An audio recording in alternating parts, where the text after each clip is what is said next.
for participating in today's hearing, which is the first of many COVID-19 related oversight hearings that this committee will conduct. We will accomplish the committee's business in accordance with the guidelines established by the Rules Committee and in consultation with the Office of the Attending Physician. And I want to thank my colleague and ranking member, Senator Cantwell, for her cooperation in this regard too, and for all of our staff. The committee today convenes to discuss the state of the aviation industry. Our witnesses, which are limited in number by the guidance we received from the Senate, include Nick Callio, President and Chief Executive Officer of Airlines for America, Todd Hopley, President and Chief Executive Officer of the American Association of Airport Executives, Eric Fanning, President and Chief Executive Officer of the Aerospace Industries Association, and remotely Dr. Hillary Godwin Dean, School of Public Health, University of Washington. No part of the American economy has escaped the impact of the COVID-19 pandemic. The air transportation sector has suffered a particularly painful blow, one intensified by global travel restrictions and stay-at-home orders. Domestic travel has declined over 95% compared to last year. Planes are flying with 12 passengers on average. Half of the U.S. passenger aircraft fleet is sitting idle. The air cargo sector is marginally better, but still struggling. Just last month, demand for air cargo plunged 15%, and transport capacity declined by 1/5 compared to last year's figures. Even as the global economy recovers, the future remains troubling for aviation. Demand for future U.S. air travel, measured by new booking, is down 97% year over year. A recent International Air Travel Association, IATA, survey shows that 40% of passengers plan to wait at least 6 months before booking a ticket. I certainly hope they will rethink that. The situation is dire not only for airlines and for their workers, but also for the air transportation sector, which relies upon a vast ecosystem in order to function. This sector includes airports and their concessionaires, maintenance and repair stations, ticket agents, fixed base operators, and other ground support contractors, and the entire aerospace industrial base. A lot of these businesses are mom and pop operations. Many of their workers are hourly, living paycheck to paycheck. I would welcome our witnesses' comments on the current state of aviation and thoughts on the future. Congress has recognized the importance of preserving the air transportation sector, which is critical for so many other industries and our society generally. The CARES Act included $32 billion in payroll support assistance for air carriers and contractors. Administered by the Treasury, the payroll support program has prevented mass layoffs across the industry. All 13 major airlines and hundreds of regional and small carriers have signed up to participate. Billions of dollars in assistance has already been provided. Recognizing the great need for liquidity, the CARES Act also included $29 billion in loans within the Treasury's Economic Stabilization Fund, ESF, for air carriers, aviation repair stations, and ticket agents. Let me stress that in doing so, Congress provided much-needed liquidity, not a bailout. There are strong taxpayer protection measures in the payroll support program, and ESF loans must be paid back with interest. Beyond direct payroll support and loans, the CARES Act provided further relief with a tax holiday for commercial flights and passengers through the end of the calendar year. The CARES Act also required the Secretary of Transportation to impose reasonable continuation of service obligations on airlines receiving assistance. Americans living in rural areas and small communities deserve continued access to air travel and cargo delivery. Finally, the CARES Act injected $10 billion into the nation's airports to help them maintain operations and to service debts. The committee is interested in hearing the witnesses' views on the CARES Act. We would also welcome perspectives on priorities for future potential legislation. No act of Congress can help the industry if it is unsafe for passengers and crew members to fly, and for other aviation workers to do their jobs. To that end, the committee is interested in the steps being taken to protect workers and the flying public. The air transportation sector bears a special responsibility to prepare for and actively mitigate communicable disease outbreaks. COVID-19 is the latest pandemic, but it will not be the last. Air travel is the crucial element that can turn a local outbreak affecting a few into a global pandemic affecting billions of human beings. The committee would welcome the witnesses' views on the need for new regulations or standards at both the national and international levels to harden the air transportation sector against the possibility of future pandemics. I want to thank our distinguished panel for participating today and express our sincere gratitude for everything the industry is doing to help our nation weather this crisis. I now turn to my friend, Ranking Member Cantwell, for her comments. Thank you, Mr. Chairman, and thank you for holding this important hearing. I want to note that while my colleague, Senator Blumenthal, is here along with me, that we have 6 or 7 of our colleagues who are joining us remotely, and we thank them for being part of this hearing today. The impact of the COVID-19 pandemic is fundamentally a public health crisis, but its impact on the economy is global without parallel. The coronavirus has heightened the importance and also the vulnerability of our aviation ecosystem. We need to connect America, its communities, and we need to keep employing people around the globe.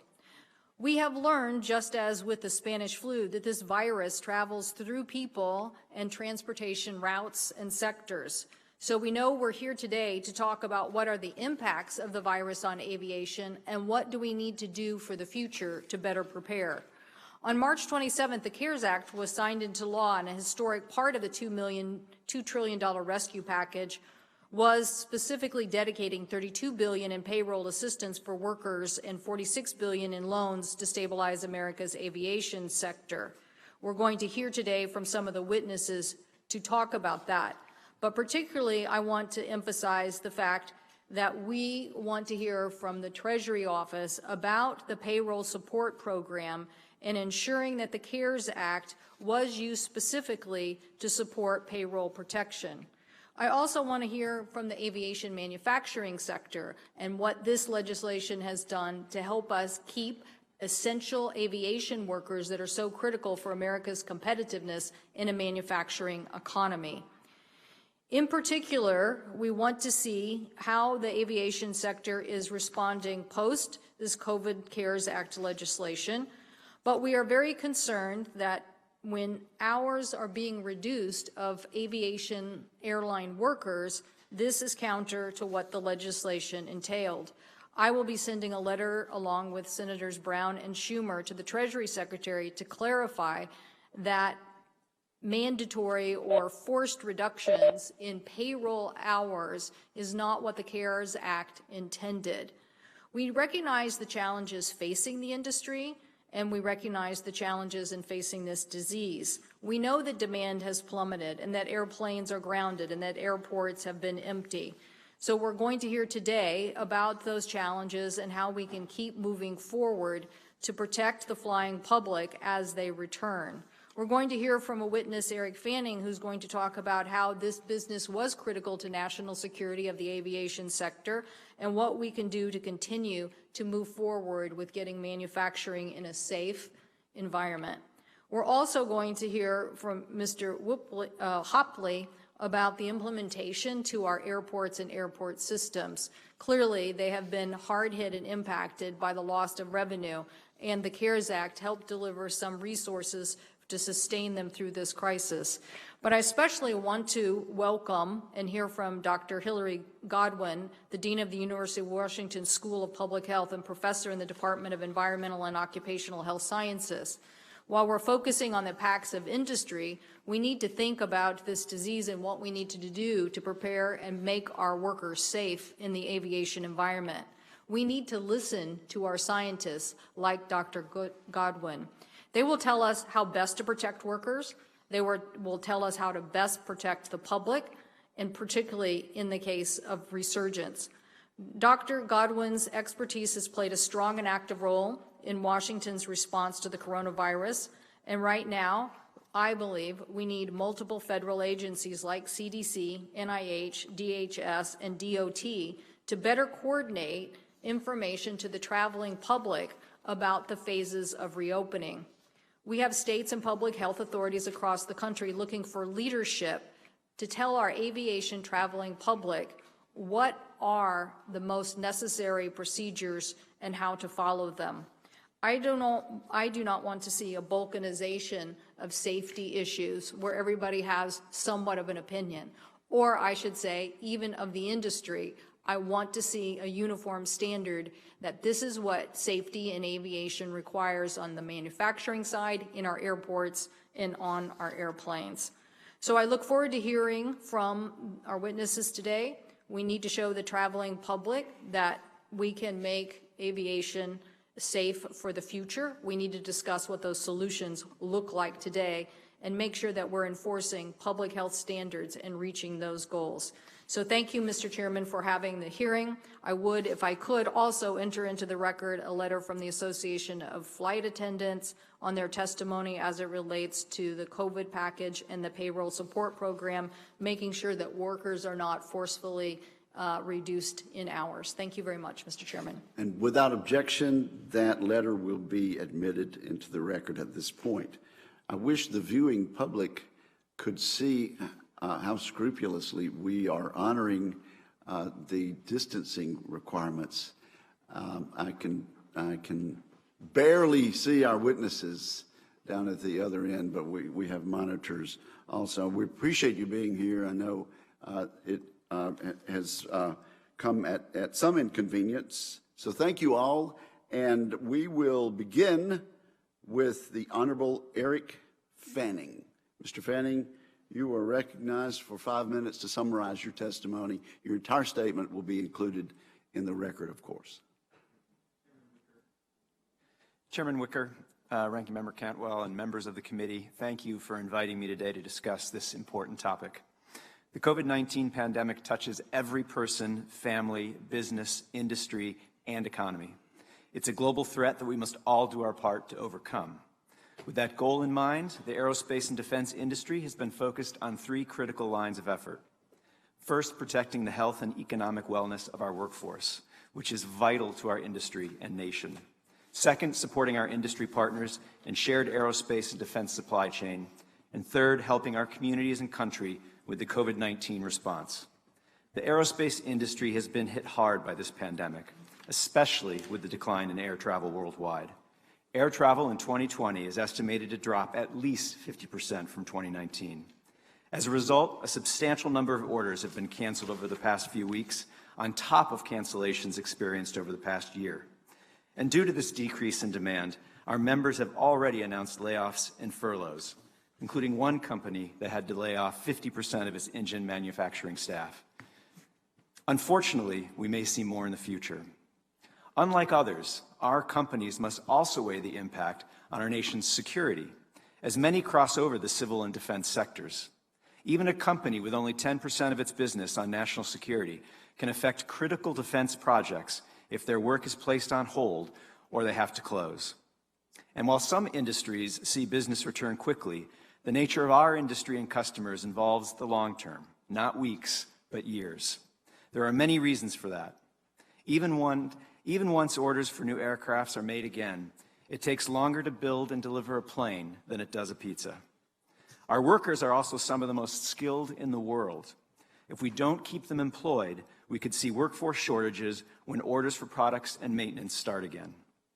The industry's recovery will also be affected by the success of other nations battling the epidemic and how quickly passengers around the world return to the skies. This is a shared responsibility of the companies represented before you today. On the manufacturer side, for example, we are confident that the air exchange and filtration systems used in our airplanes can help mitigate the risk of the spread of the virus. And we are working to share this safety information with our customers and the public. And our airline partners already have strong disinfection standards in place. and we are coming together to enhance them through partnerships at this table and in our international organization, the International Coordinating Council of Aerospace Industries Associations. We are also working with the International Civil Aviation Organization to ensure use of the best disinfection methods and products consistently in air travel around the world. Ultimately, how people feel about flying is what will give lift to our interconnected industries. Thankfully, Congress and the administration have taken action. The federal effort to designate several manufacturing efforts as essential is helping many of our members both protect jobs and stabilize the defense industrial base. And the DoD's assistance with progress payment adjustments also helped our companies advance millions of dollars in vital liquidity to small businesses in our shared supply chain. The CARES Act also provided important tools to navigate this crisis, like the Paycheck Protection Plan, which our companies described as a lifeline. In a recent survey of our members, over 60% of those who responded applied for PPP. When you remove companies that did not qualify, the number jumped to 80%. But we do believe there can be improvements. Two of the most critical tools businesses need in a crisis are cash flow and flexibility. Unfortunately, some of the aid programs have conditions that prevent companies from assessing the aid with the speed and flexibility required. Moving forward, the safety of our employees remains our top priority. That's why we're developing safety recommendations for companies returning to facilities. These will be based on lessons learned from our essential businesses who are still safely operating. We also look to Congress to both build on the aid already provided and help shape policies to jumpstart the recovery. One potential step is analyzing aid criteria and conditions and determining the best way to make it easier for companies to access help. We also respectfully request temporary and targeted assistance for the ailing aviation manufacturing sector. There is strong support in our industry for a public-private partnership to protect jobs and keep at-risk employees on the payroll through the pandemic. This would help with what's most important to us, keeping our workers employed while also helping to unburden state unemployment programs.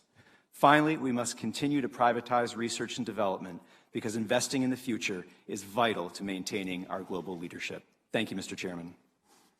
Thank you very much. Mr. Callio, you are recognized.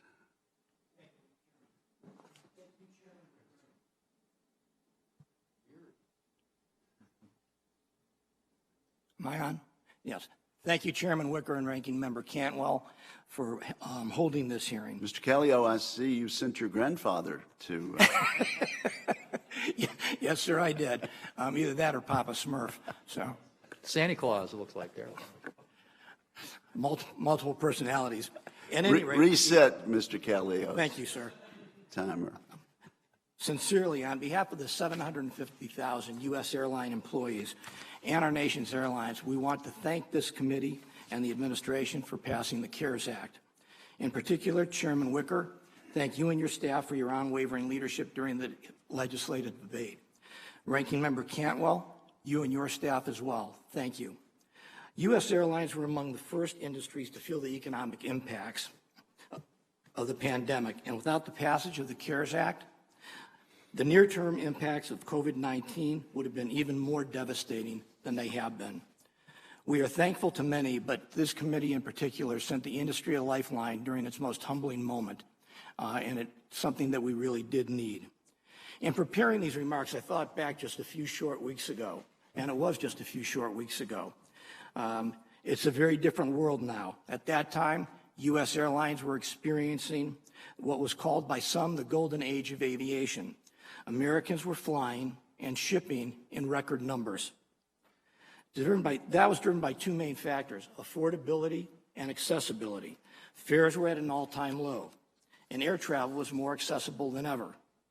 Just weeks ago, U.S. airlines were flying an average of 2.5 million passengers each day, shipping 58,000 tons of cargo every day all over the world. Amid record travel and shipping, U.S. airlines reinvested in their workforce. Collectively, they spent $424 billion on their employees in the last decade. They boosted wages and benefits per worker by 56% and hired 186,000 new employees. All indications suggested that 2020 was going to be a record year as well. Then the bottom fell out.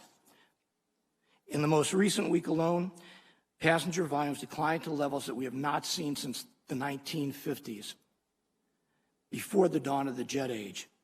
It's remarkable, it's almost surreal, and it is painful for everyone involved: the airports, our employees, the manufacturers, and everyone who travels in ships. For quick context, passenger volumes have fallen over 95%. More than 3,000 airplanes have been put in storage. That's 50% of the United States active fleet. Despite the sharp reductions in the number of flights, I think as Chairman Wicker pointed out, we're averaging 17 passengers per domestic flight and 29 per international flight. If you've been on a plane, it's eerie. U.S. carriers at this point are losing $350 to $400 million every single day of the week. The crisis hit what was a robust airline industry at lightning speed. Unfortunately, the recovery will not be as quick. It's going to be a very long and difficult road ahead, and everyone involved has to join hands and work on it together. Passenger volumes took 3 years to recover after 9/11 and 7 years after the financial crisis.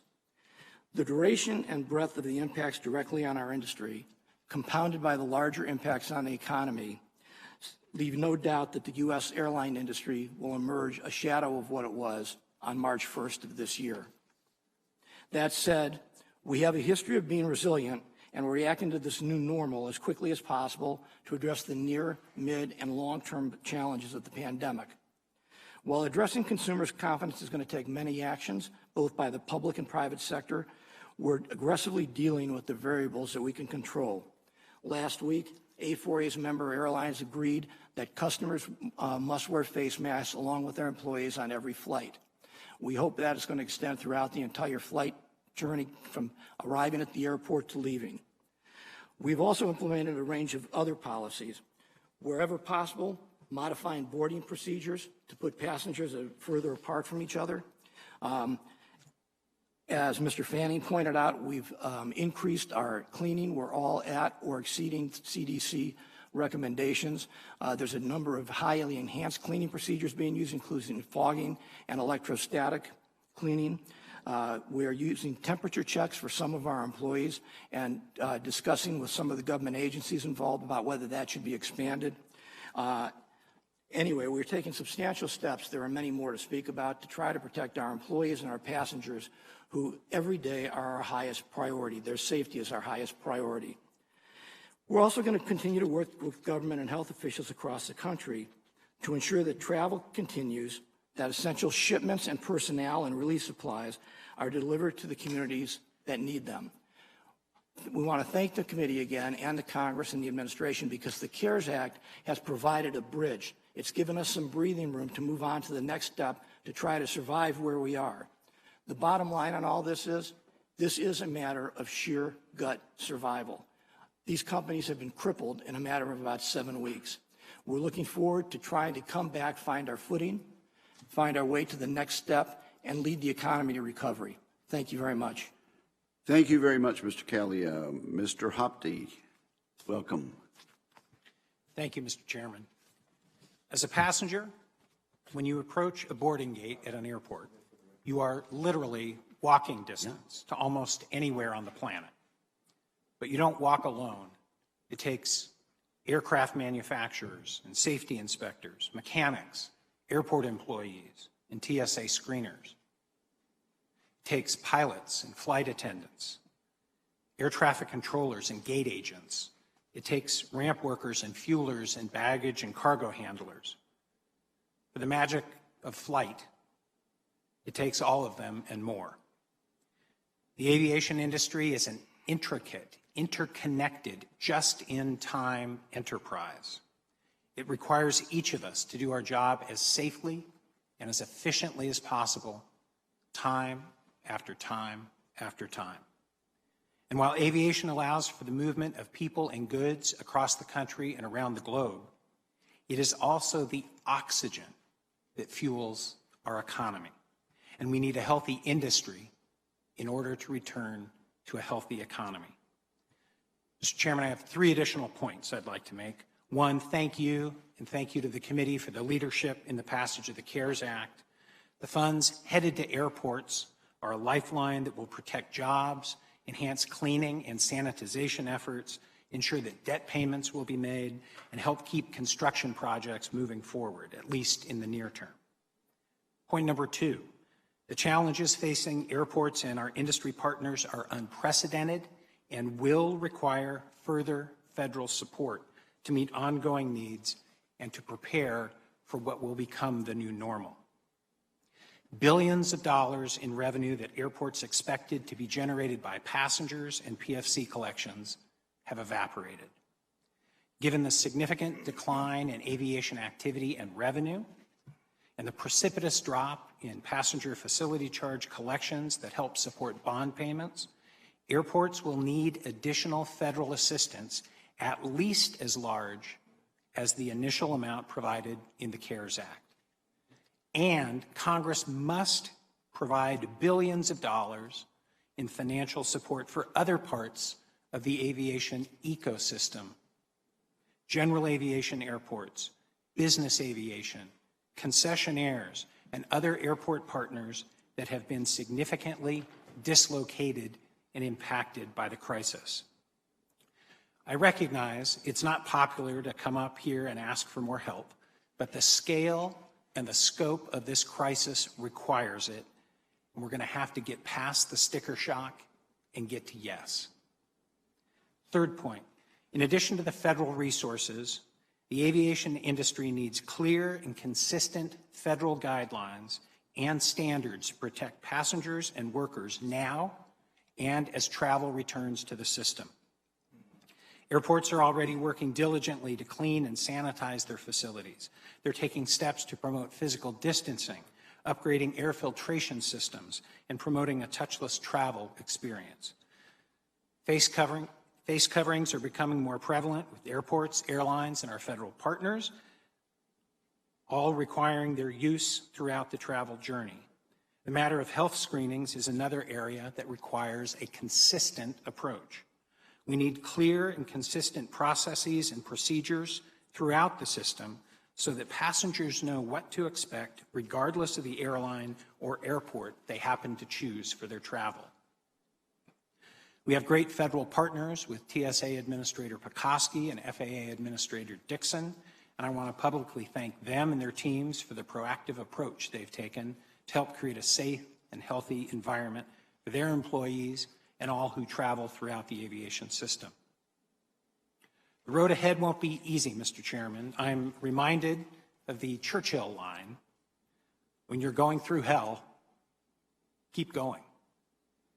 Resiliency is a hallmark of the aviation industry. We survived 9/11, we survived the Great Recession, and countless other hurdles, and we will survive the challenges before us now. Thank you. Thank you very, very much. And now Dr. Godwin is joining us from Seattle, and I think, Dr. Godwin, we've already done a mic test. Is that correct? That is correct. Well, you are welcome, and thank you for joining us. And you're now recognized for 5 minutes. Thank you. Good afternoon, Chairman Wicker, my own senator, Ranking Member Cantwell, and distinguished members of the committee. Thank you for the opportunity to testify during this unusual time and via this novel medium about health, safety, and air travel during the ongoing COVID-19 pandemic. My name is Hillary Godwin. I'm Dean of the University of Washington School of Public Health, and I'm also a professor of environmental and occupational health sciences. As we enter the next phase of the pandemic, resumption of regular commercial flights will be pivotal to economic recovery. However, this will pose significant public health challenges. As the volume of passengers and frequency of air travel begins to increase, the aviation industry and public health officials must work together to prioritize keeping airports, airplanes, and the public safe. On a typical day in the not too distant past, millions of individuals would flow through airports, including people coming from and traveling to many different locations around the globe. These numbers have dropped dramatically in recent weeks, but will undoubtedly start to increase as we restart the economy. The likelihood that healthy individuals will interact with one or more people who are affected with COVID-19 increases exponentially as the number of people passing through airports increases. Key strategies to reduce these risks in airports includes frequently disinfecting high-touch surfaces and providing ready access to hand sanitizer, maintaining social distancing, and requiring employees and travelers to wear face coverings. As the number of individuals who are flying increases, it will also be critical to keep airplanes safe for both employees and travelers. The measures I just described need to be applied on planes in addition to in terminals. Additional strategies to promote safe flights include requiring HEPA filtration systems be used on all planes and thoroughly disinfecting planes between flights. A final but equally important priority is keeping the public safe. Key strategies that can help to reduce the risk of introducing new outbreaks of COVID-19 in our communities that are beginning to heal include the following. First, requiring that all flight manifests be maintained, including current contact information for all passengers. Public and private entities must work together to develop a system that allows public health departments to access this information quickly so that they can later reach individuals who are potentially exposed while traveling. We also need to develop national guidelines or guidance for limiting COVID-19 transmission in U.S. airports and on flights that originate from or terminate in the United States. While most public health measures are left to the discretion of states, it would be extremely difficult to communicate and enforce a patchwork set of regulations and guidance for travelers going from one state to another or entering to the United States and passing through different states.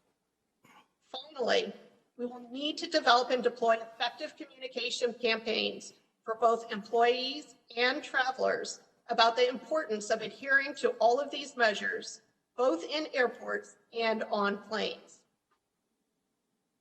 In recent years, we've seen an increase in the density of people in both airports and on planes.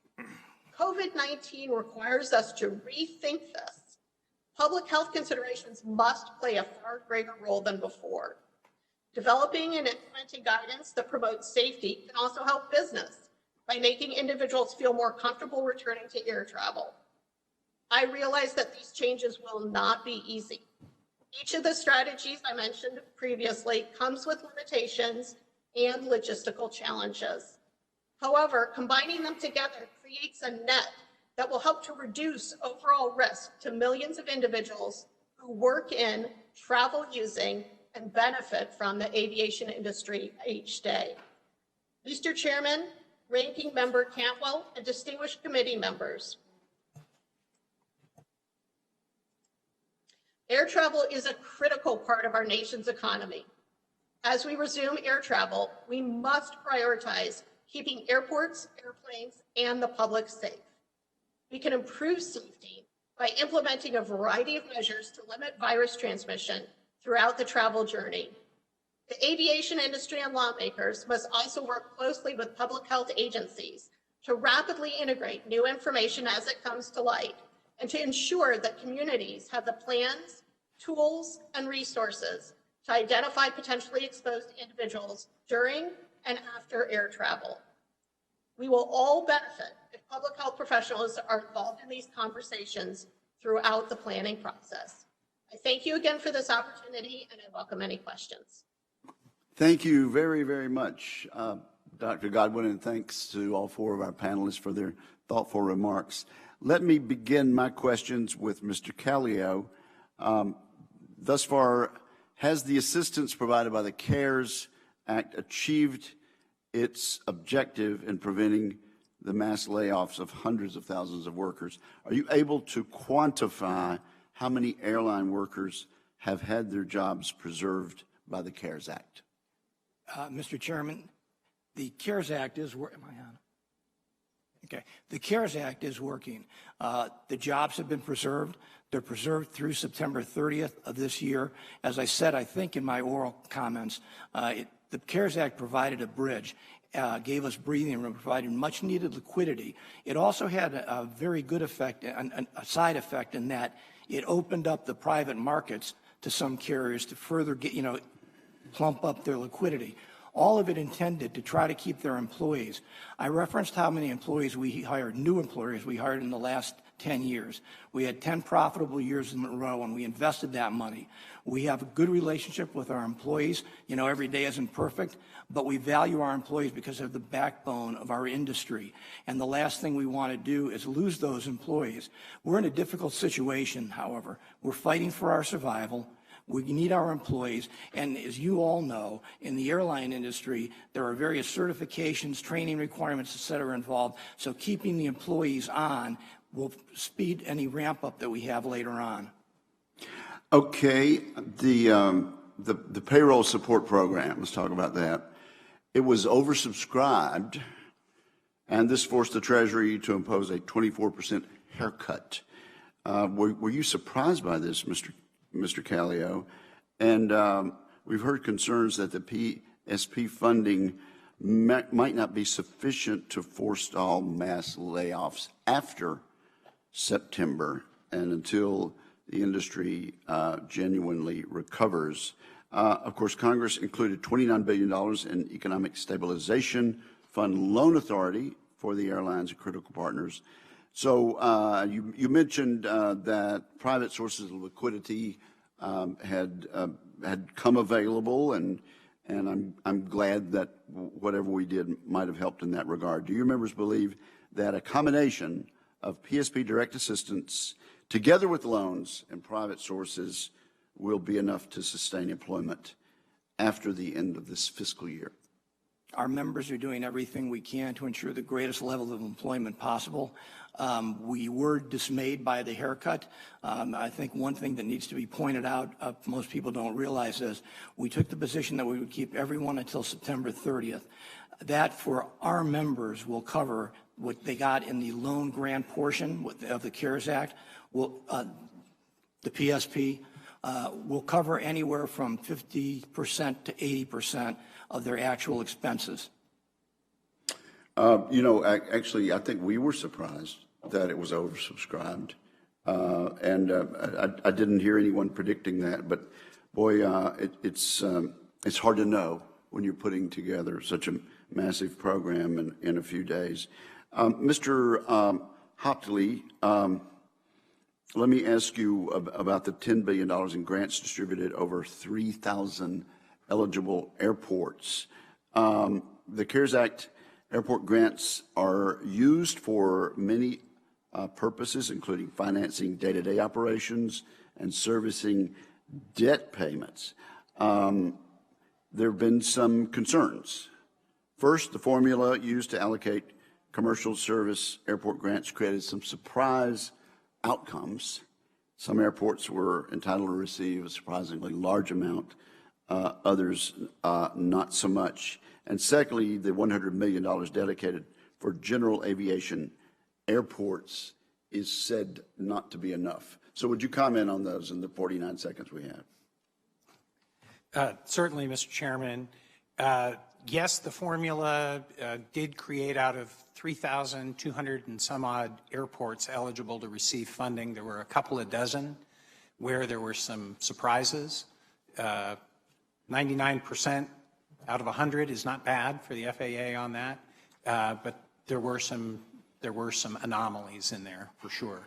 And I agree with you, Senator, that $100 million for the general aviation community is not going to be enough. As I indicated in my testimony, we believe billions of dollars will be necessary in additional funding beyond the money for airports, also for general aviation airports, business aviation, and concessionaires. Thank you very much. Senator Cantwell. Thank you, Mr. Chairman. I have many questions, so hopefully we'll get a second round here, and maybe I'll predicate with some things to think about. Obviously, Mr. Fanning, I want to follow up on your comments about the workforce and who we're losing right now, because these are skilled workers that once they disappear and they go find a job wherever they can find a job that has health care. I want to know what we're going to do about health care, because if they only have 1 month of a health care benefit, then after you're going to be in a pandemic still, you're going to go find a job with health care. You're not going to wait. So then when we restart in a more aggressive way, where are those workers going to be? And we've lost our competitiveness. So if you can think about that. But I'd like to go to Dr. Godwin, if I could. Thank you so much for your articulate assessment of what we have to do to return safety, public health safety to aviation. And thanks so much for the University of Washington's leadership in our state as we've dealt with this. We just couldn't have dealt with the crisis in our state without the University of Washington. So thank you for everything that they've been doing on testing and with the Institute of Health Metrics evaluation and with this innovative program on COVID Safe. So can't thank you enough. What level of travel do you think that aviation, if we were following the guidelines and implementing a national guideline policy, as you discussed, what level of air travel do you think that we could achieve safely? That's a great question, Senator. I guess I'm less worried about what level we can achieve at this point, because we have working in our favor that right now we're starting from very low levels, and we don't expect a switch to flip and all of a sudden to go up to super high levels of travel. We expect people to re-enter and to travel gradually, and that gives us a period of time to implement these measures in a way that is very protective of travelers and airport personnel and workers. As we see the level start to increase, hopefully we'll also start to see the pandemic continue to wane globally. And so my hope would be that by the time we get up to higher levels of travelers, that some of the risks associated with COVID-19 may be diminishing. I think the most important thing to convey in terms of how we manage this interim time is this question of density, though. Normally, we would try to fly as few planes as possible with as many people on each plane as possible. And what we know from public health is that it's that close proximity of individuals for extended period of time that creates the greatest risk of transmission. So we want to balance that driver to lower the costs with those public health safety considerations. Thank you. And I think that's so important what you said, because you're saying what my father used to say all the time, because he was a Navy man, steady as she goes, right? So you're not trying to you're trying to implement the healthcare policy. That's our best bet. Implement the healthcare policies, and then we can move forward. Mr. Callio, what about that? What about getting a national guidance policy that is across the United States? Hopefully, no, not more hopefully than hopefully. Let's not say to the flying public, we're going to charge you to keep the middle seat open. Let's just get the airlines to do the right distancing if that's what it takes. So what about getting a national guideline policy implemented? I apologize, I can't get the mic straight. There's two questions there. On the distancing, we are doing that now to the greatest degree possible. Going to be straightforward, as you know, I always am. In the long term, that's a business model that cannot be sustained because if it costs more to fly people from point A to point B, it's a total money-losing proposition, which then means it's a job loss proposition. So hopefully, by the time we reach the point later on where travel is picking up, other measures will be in place, vaccines, testing, et cetera, that will give the public the assurance they need and be able to protect both our employees and the customers. In terms of national guidelines, there's an awful lot going on voluntarily. Our preference would be to go down that route mostly. I think it's great that Dr. Godwin is on the panel today because it provides the opportunity to talk about these things, and we have been talking about these with many other experts in the area, and we'd be happy to talk to you about it as well. Thank you. And I know my time has expired, but Mr. Chairman, I want to say to Mr. Callio, if your partner associations, look, I think it's United backing off of what they were trying to do on forced our reduction was the right move, and I hope that JetBlue and Delta are going to do the same things. We're definitely going to get out of the Treasury the right guidance on this, and clearly we wanted to help protect the payroll of those individuals. So thank you. You're welcome. Thank you, Senator Cantwell. Senator Moran joins us remotely. Chairman Wicker, thank you very much, you and Ranking Member, for doing this hearing. Thanks to our witnesses for joining us. I'm going to try to get a couple of questions in, one for Secretary Fanning. Mr. Secretary, you indicated during your testimony about the importance of what a priority retention of workforce is. As you know, there's a legislative effort afoot to try to accomplish a public-private partnership in that regard. Could you speak specifically to the importance of having established a manufacturing workforce that's intact once the COVID-19 virus consequences are behind us? What national security interest does that involve? And what repercussions could you expect to see on the industry without establishing that kind of effort, that public-private partnership? Thank you, Senator. We have two primary concerns that in many ways are one and the same. That's protecting the industrial base that's shared, commercial and defense in many cases, and preserving our workforce, which is critical. It's hard for our companies to recruit the right workforce.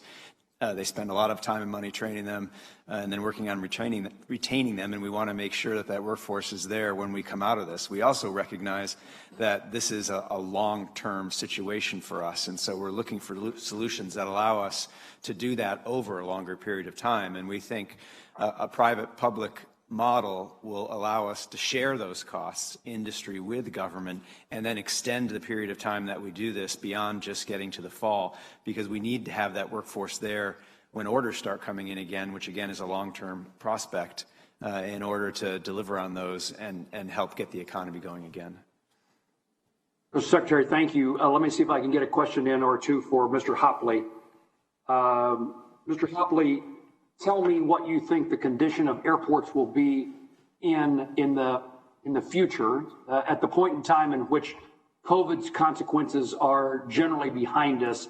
How will airports be different then than they are prior to COVID, and give you a chance to highlight if there's a dramatic gap in what's required, what it's needed once again to get rid of the detriment that's occurred in the interim. Thank you, Senator Moran, for the question.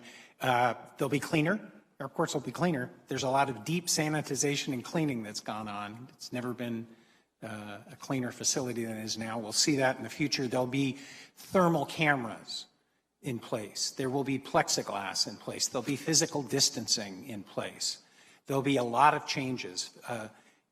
You members of the United States Senate travel back and forth every week. It will be a different travel experience for all of you in the future. That's going to cost billions of dollars, and the money made available in the CARES Act is a great initial first step, but as I indicated earlier, it will require additional resources for airports to institute those measures that I talked about, the touchless travel experience. People aren't going to want to put their fingerprints down on things. They're not going to want to touch. They're going to want to be able to check in a different fashion. They're going to need standoff detection equipment. There's an array of things that will look and feel different that you will see as a passenger and that you won't see behind the screen, if you will. Mr. Hopley, I wouldn't want to miss the opportunity in case you could help me and demonstrate or indicate the importance of the Contract Tower program. Is it playing any particular role in COVID-19 days? And again, highlight for the committee, if you would, the importance of that program. Again, Senator, thank you for the question. The Contract Tower program's very important. The Contract Tower controllers and those towers, like the federal towers and the federal controllers, are right in the middle of all of this in the response to COVID-19. Medevac flights, air ambulances, cargo that is bringing in medical supplies, military training and readiness. These are all occurring within the contract tower programs and at those facilities. In my testimony, Senator, I talked about the importance of not only the program, but the need to provide the contract tower airports with $8 million. There's 93 non-primary commercial service and general aviation airports that would require about $8 million, about $88,000 apiece, to help with increased janitorial services, improvements at their facilities, et cetera. The final point, briefly, Senators, I just want to thank you and a majority of the committee for your support of the Contract Act, which provides incentives for retired federal air traffic controllers to move over and become contract controllers. And that's very, very important. Thank you for reminding us and highlighting that. And let me say that how you are so right. I should thank all air traffic controllers for the tremendous effort that they are undertaking. I've had conversations with controllers in Kansas City and Wichita, and there seems to be significant cooperation between them and their employers, and the system seems to be working as a result of that. I thank the air traffic controllers for their tremendous work. Thank you, Mr. Chairman. Thank you, Senator Moran. And next is Senator Klobuchar. Thank you very much, Mr. Chairman and Ranking Member Cantwell. Thank you for giving this remote option. As you know, Senator Blunt and I, with the Rules Committee, have worked hard on this, and we're glad it's working successfully. First, I want to thank our witnesses. We know how tough this is right now to be working in airlines, whether it is as an employee, whether it's a passenger. We also know that it's hard for other people in travel and tourism as well. But I did want to follow up on something that Senator Cantwell was asking about at the end, and that was making sure that passengers right now can stay at a safe distance and how important it is, as the doctor pointed out, to protecting their health. But recent news reports, as she's pointed out, indicate that at least one airline, and that's Frontier, is requiring customers to pay an additional $39 fee for a more room seat option, which will come with a blocked off middle seat to provide passengers with additional distance from other travelers. And this is already a budget airline, and I'm just concerned. I don't think it's appropriate for some passengers who can't afford to pay an additional charge for a seat to be less safe than other travelers. And I wondered if you could comment on that. Do you think that we need to have guidelines from the CDC? What do we have to do to fix this? And I would also then ask Dr. Godwin for thoughts about it. Mr. Callio. Thank you, Senator. None of A4A's members are charging for separating their passengers. I can't speak for Frontier. They are not a member. I don't anticipate anything like that. And as I said earlier, our members are making every effort to keep passengers as separated as possible to make them comfortable. We are following CDC guidelines. We're now boarding from the back to the front so people don't have to pass each other going to and fro. In many cases, we are passing out masks. As you know, we're requiring masks as well. Just to be very clear, so if there was some kind of made this mandatory right now or a guideline put in place, it wouldn't be a problem for the rest of these airlines and the ones that are your members, I shall say. I'm sorry, Senator, I did not hear your question. Okay, I said that it would not be a problem for your airlines if there was some rule in place, because they're following it. They're not charging. I think a rule put in place is not necessary at this time. Hopefully the marketplace will take care of that. Well, it didn't with Frontier. Dr. Godwin? Thank you, Senator. I think the example that you raised is exactly the reason that some national level guidance, even if it's not regulation, at least guidance, should be made available. I really commend the airlines that are stepping up and airports that are stepping up to the plate and doing a great job. Just having some uniformity across the entire industry and across the entire nation, I think would be very helpful for travelers to have a better sense of what they can expect. Okay, thank you. That's very helpful. Also, could I ask you, Dr. Godwin, we have the contact tracing issue. And do you think airlines are doing enough to collect passenger information and making it available for public health officials? And should we be doing this voluntarily? Do we need guidelines on this as well? So this is another area where I feel quite strongly that some national guidance would be very helpful. As you're probably aware, and the folks on other people who are testifying probably can provide more details. The last report that I saw out suggested that the airlines right now only are getting maybe 56% of passenger emails as part of their PNRs and maybe 75% with phone numbers. Though that information needs to be more complete and it needs to be consistently gathered and also put into a system that is readily accessible to our local health jurisdictions across the country. One thing that's very challenging in the United States is that contact tracing is something that's left to local jurisdictions. And so we need to have a system where each one of those little local jurisdictions can have access to this really critical information so that if someone who shows up in their jurisdiction who's traveled recently ends up positive for COVID-19, that they can use that information to contact other people who came in contact with that person when they're thought to have been infectious. Okay, that's very helpful. And I'm out of time, so I will leave my other questions for the record about the pilots and the flight attendants and some of the numbers that we're seeing in the safety necessary. Thank you very much. Thank you, Senator Klobuchar. Senator Blumenthal. Thank you very much, Mr. Chairman, and to you and the ranking member, thanks for having this very, very important hearing. Secretary Fanning, I just want to begin by saying that I am very grateful and keenly aware of the points that you raise about the aerospace supply chain. Many of them are in Connecticut. They are struggling, and we've sought to aid them through the PPP.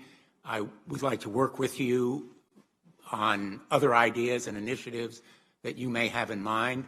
A number of us in the Senate, Senator Warner, myself, Doug Jones of Alabama, and Bernie Sanders of Vermont, spanning the ideological spectrum of the Democratic Party, but also some on the Republican side, have a thought for a Paycheck Security Act that would replace many of these programs and guarantee all the payroll of these companies, keep them intact, and prevent the free fall that we see coming to workforces. And that is a very, very important point. So I look forward to working with you. Mr. Callio, I was prepared in coming here to be conciliatory, but I must say, listening to your testimony and reading the paragraph that says, in effect, and I'm quoting, to stem untenable cash drain, end quote. Basically, the airlines are going to continue their present practices. And regarding refunds to consumers, I want to quote to you an article from last week, April 29th, from the Wall Street Journal that begins with the following. The United States Airline Bailout ended up with no relief for travelers stuck with vouchers from airlines refusing refunds. Now airlines are getting more creative, even duplicitous, in pushing vouchers on customers to whom they owe money. That's a news article. It's not an opinion piece. And the reports that I've seen, and I ask that this article and also one from NPR in the last week or so, as well as Politico, all be entered into the record. Without objection. And ask also that a letter from the Airline Pilots Association International be entered into the record. And without objection, that will be done. These articles document what we are hearing from our constituents, namely, they are receiving no cash refunds from canceled flights because they are given misleading and sometimes deceptive responses when they go to claim those cash refunds. Instead, they are given vouchers of questionable value. They need that cash in their pockets to put food on the table and pay their rent and utilities, and they feel betrayed. So when you come to us and ask for more assistance, my mind goes back to the bailout we've just given you. More than $25 billion in taxpayer money, and now, in effect, you are continuing to mislead and deceive those taxpayers who have given you that bailout. In effect, you are, forgive me, screwing the very taxpayers whose money is going into your pockets. And you're giving basically no relief if those passengers on their own have to cancel flights out of a concern for public health. So I think that you come to this committee, and I'm speaking not about you personally, please don't take it personally, but the industry comes to this committee with a history. It's a history of bumping passengers, multiplying fees, shrinking seats, taking tax breaks and using them for stock buybacks and executive compensation. And I think getting those passengers back into your seats is going to depend on trust and credibility, which you are failing to earn back. You won't get passengers back in your seats. Your companies won't be back on their feet. You won't get those planes back in the skies unless you regain trust and credibility. And the policies that you have on refunds, which is basically to mislead consumers into taking vouchers or denying them any refunds if they themselves have to cancel those flights, I think is leading you down a very, very dangerous path. I would be eager to hear your response. Thank you, Senator. First of all, Senator, I appreciate and understand your concerns. And if a passenger under current law and regulation is entitled to a cash refund, they're getting it. And if they are offered a voucher that has been clarified by DOT instead, it shouldn't happen. It ought to be clear to them that they're entitled to a refund under current law. There are basically two bad choices here, however. It's been said that we should ignore or change the current law and regulation so that any passenger who cancels is entitled to a refund. I'll just lay it out there for you. Right now, negative revenue exceeds bookings.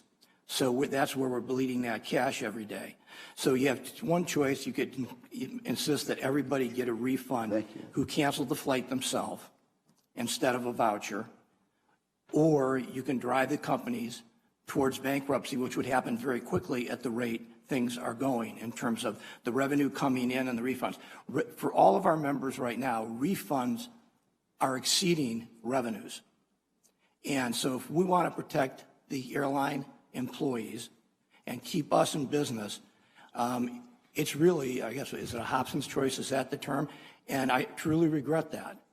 But I don't think we're misleading anybody. I do know there were reports maybe 4 or 5 weeks ago where passengers were encouraged to take vouchers instead of refunds when we canceled the flight. I do not believe that is happening anymore. Well, I can just tell you, these reports are very recent. The Wall Street Journal's report is from last week. The calls I'm getting from my constituents are literally within 24, 48 hours. And as you point out, there is a federal law that requires you not only to make the refunds, but in my view, to tell passengers about those cash refunds. That's part of what you're failing to do. And it may be painful, it may be inconvenient, but you are being sued, United and a number of other companies, now in court because they're violating that legal obligation. You have a notice of enforcement from DOT April 3rd. Correct. Of course, they have delayed any enforcement action. And you have a moral and a political obligation to do the right thing here because you're coming back for more money. That's taxpayer money, and those taxpayers are the ones who ultimately are suffering from these practices. So you are killing the goose that lays the golden egg for you. Senator, Sorry, if I could Thank clarify you. one thing. Mr. Callio, if you could answer briefly, we've allowed considerable leeway in this All I was going to say is, in no way did I mention that we were coming back for more money. It's the hope of our members that this money we've got previously and the loan program already in place will be the bridge to the future that we need and not have to come back and ask for more money. Thank you very much, Senator Blumenthal. Senator Lee, you are next. Thank you very much, Mr. Chairman. Thanks to all of you for being here. This has been a really difficult time for our country, and we want to find solutions to make it better. Mr. Callio, I'd like to start with you. The CARES Act provided a rather considerable amount of funding for airlines in the form of loans, loan guarantees, and cash assistance.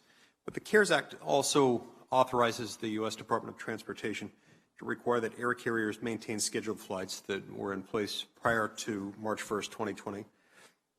Given the drop in passengers that we've experienced due to travel restrictions and other government-imposed mandates, does the requirement that you have to maintain air service at pre-COVID-19 levels and based on pre-COVID-19 flights, does that make sense? And does it allow the airline industry to restructure and do what else it needs to do in order to respond? Thank you, Senator. That's a very good question. First of all, we would like to commend Secretary Chow and her staff. They have been wonderful partners both in the passage of the Act and trying to work with us on the essential air service. It is part of the CARES Act. It is causing an awful lot of planes to be flown with no passengers, 1 passenger, 5 passengers. That does not help any kind of liquidity problems and our employees in the long run. If there could, the law also says it should be reasonable and practicable in terms of the continuation of service. We hope for a closer look and a rationalization at the reasonable and practicable language, both on behalf of our crews and the industry. It doesn't make sense when you've got multiple carriers flying multiple sites, multiple flights, into places where there is no demand. Right. So in other words, if you've got flights that are continuing to take off, especially if those are redundant of other flights, either from the same carrier or another one, and these multiple flights are each operating with no passengers or with very, very few passengers, in the end, tell me how that harms the consumer of airline services, of airline tickets. It harms the consumer because the recovery will be longer. The chance of keeping the most employees on board will be undermined. And if you want to look at it from an environmental point of view, we shouldn't be flying airplanes that are empty. Sure. When we look at it from a taxpayer standpoint, we've set aside a certain amount of money to help with this crisis. Wouldn't those same dollars go a lot farther if we allowed additional flexibility for airlines to take into account flights as to which there's no demand? Yes, sir, they would. I think there is something of a false argument that the aviation industry cares nothing about health and safety of its customers or of its employees. And that, of course, ignores a fundamental truth that unhealthy customers and employees mean that you go out of business. I mean, it stands to reason that if you mistreat those who are your customers or your employees, either one of them, especially both of them, it's not going to be good for business. Am I out on a limb here, or does this reflect what you see within the industry? No, Senator, we do not see you out on a limb. We make the case all the time. Passengers and shippers have been voting with their feet, so to speak. 2.5 million passengers a day. So I always tell the story. I was born in the 1950s in Cleveland, Ohio. Where I grew up, nobody was able to get on an airplane, ever. The first time I flew was when I was being recruited for a sport in college. And I flew 2 times after that until I graduated law school because we couldn't afford it. It's been more accessible and more affordable. And the Deregulation Act has helped. And we care deeply about our customers. The level of satisfaction last year was the highest ever by the J.D. Power study, not something that we produced. So there's 2 sides of this equation, and somewhere the facts bear out. about our customers and our employees. And last I checked, the airline industry is still heavily regulated. Yes, Not in the same way that it was prior to deregulation, when, as you pointed out, air travel was unaffordable for nearly all Americans. But it's still heavily regulated, right? I think, if I recall correctly, 13 agencies, 20,000 regulations. Yes. And so if we were to add to those regulations right now, if we were to compound the regulatory compliance costs, what does that do to the affordability of air travel? It decreases the affordability and increases the price. And in the end, what impact would that have on the health of the American people if they can't travel? I think the American people would be disappointed. Many people get angry if, a flight's late or something like that happens. But you take big machines, you take weather, things happen. And there are mechanical delays, and we won't put a flight in the air if it's not safe for our passengers or our crew.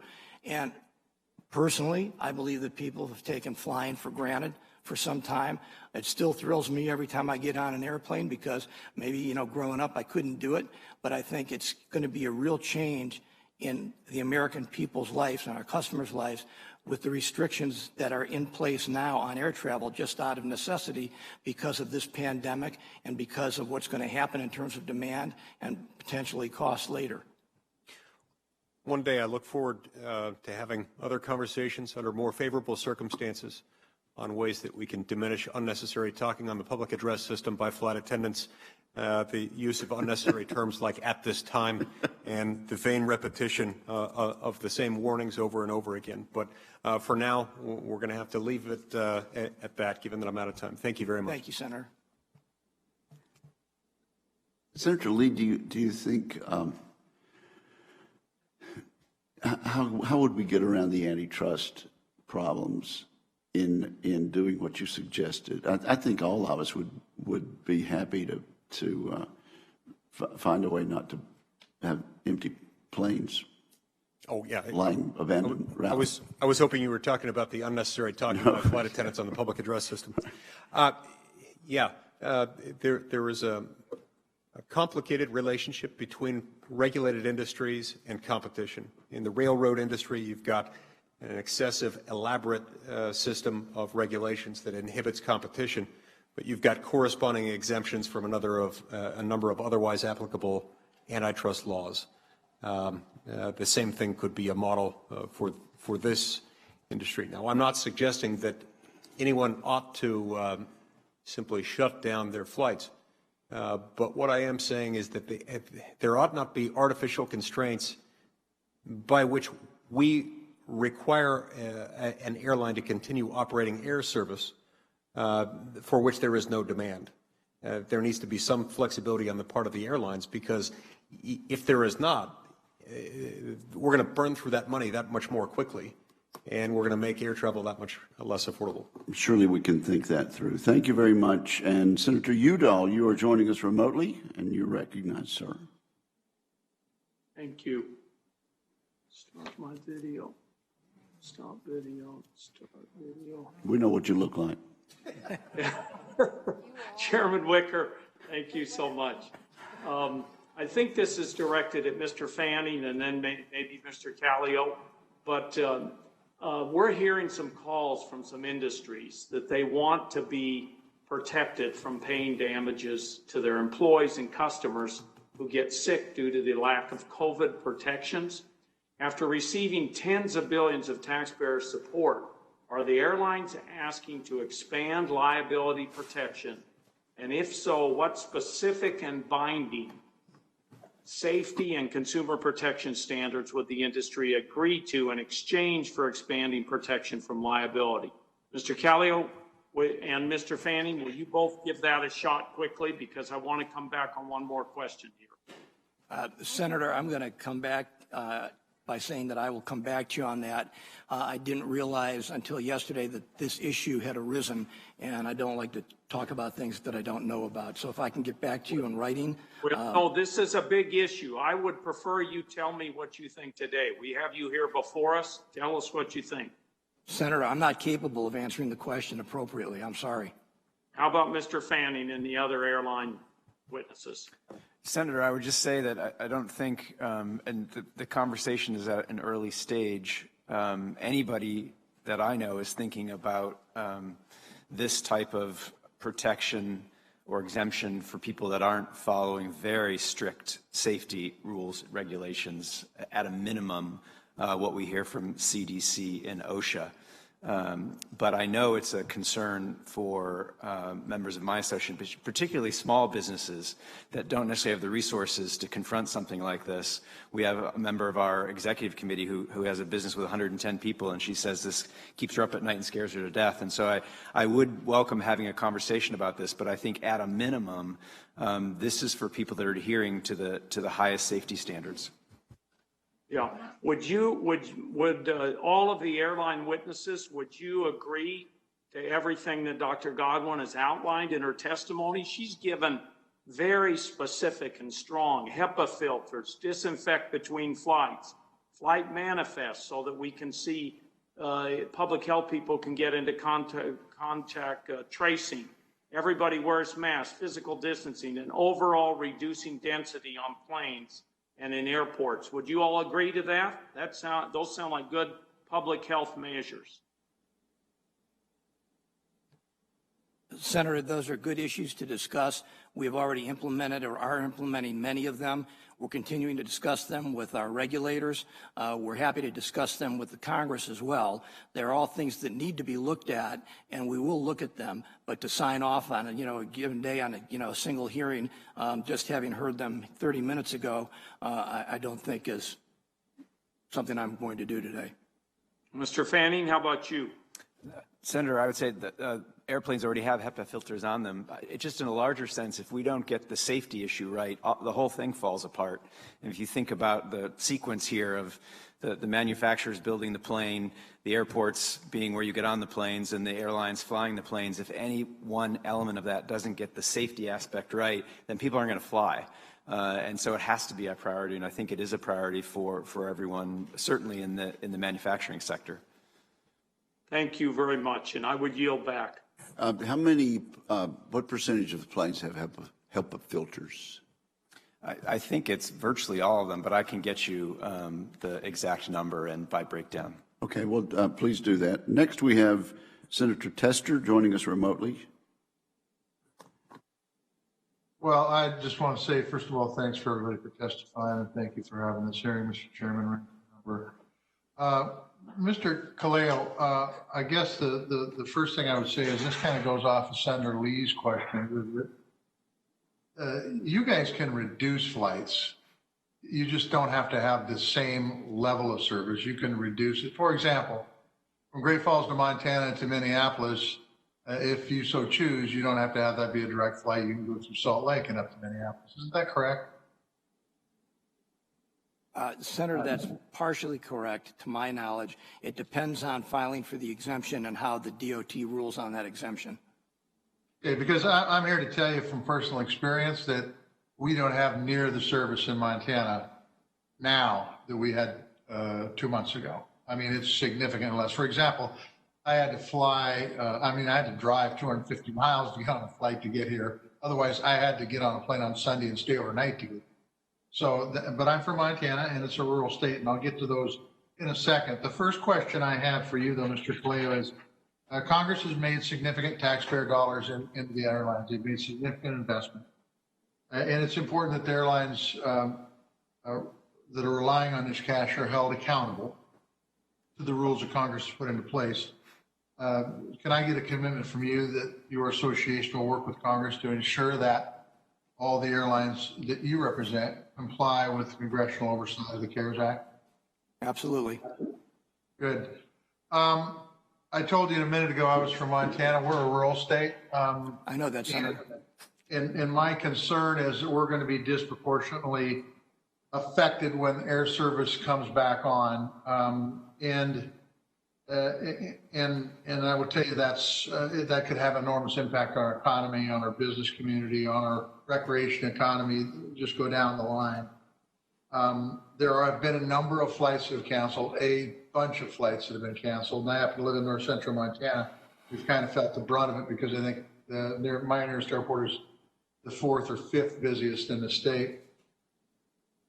But the question is when we weather this storm, I am concerned that financial decisions will be made and we will still not have the service that we had before the COVID crisis.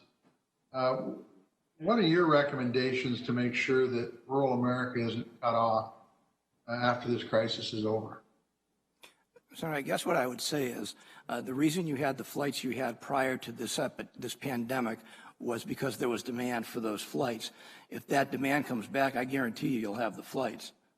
Yeah, well, the question becomes, and this applies to the economy as a whole, until we get testing and ultimately a vaccine, that demand is going to be diminished. And if in fact people think that flights are not, if they think they can contract coronavirus on a flight, that'll also push it back. So what is the plan to be able to make sure that consumer confidence is there in flying to make sure that those numbers do bounce back? The plan is currently being executed, and it's some of the things that I mentioned before, Senator Tester. The increased cleaning, which is substantial, the spacing people out while there's room to do it and before there's a vaccine or testing. Looking at just get you to stop just there for a second. This is tough doing this by video conference, but if in fact we're going to have spacing within the airplane, and if in fact we've got to have the demand back to where it was before, because most every flight I flew out of Great Falls to Minneapolis or Salt Lake were packed to the gills. But if we're going to have spacing, they can't be packed to the gills. And so how can I assume that we're still going to have that level of service and you're still going to have spacing and you're not going to have the numbers, and that 70 passenger airplane, you might only have 35 or 40 people that have proper spacing. Senator, I was addressing your question about instilling confidence, and right now, while we're in the midst of the pandemic, without any vaccine, without sufficient testing, and a variety of other items, we have the, I guess I would call it the luxury of spacing. So we're doing that to help people feel like they can get back on the plane. I said earlier that we would not be for keeping all the seats open, that we can't space forever. That would be the same thing, you know, in terms of a movie theater, Broadway. I hear you. I understand what you're saying. The question I have from a rural perspective, and the fact that we've had service, and I'm not arguing that it shouldn't have been reduced. I mean, if the demand isn't there, it should be reduced. But the bottom line is, if you're going to have people that have faith in the airlines, and you expect the numbers to be back up where they were pre-COVID before you bring those flights back, those two are they're counter to one another. Eric? Yeah. You're gonna have to mute Senator Markey. Senator, I'm sorry, I missed the last part of what you said. What I said is that they seem to be opposites going against one another. If in fact we have to have the numbers back to get the flight schedule back we had before COVID, and if in fact you have to have spacing to have the kind of luxury you have, and the fact that we're a year or a year and a half out at a minimum for a vaccine for this, how can we expect places like Montana, and it may apply to other places too, by the way, to ever have the ability to have the flights we had before, say, the 1st of March? Again, I think it'll be a product of demand, and it's going to be a product of a private sector, public sector combination, everyone working to instill confidence in the public. And the way you instill confidence in the public is look across, in this particular case, the health system, to make sure that people are comfortable and that we can do everything we can to make them comfortable and confident in flying. Okay.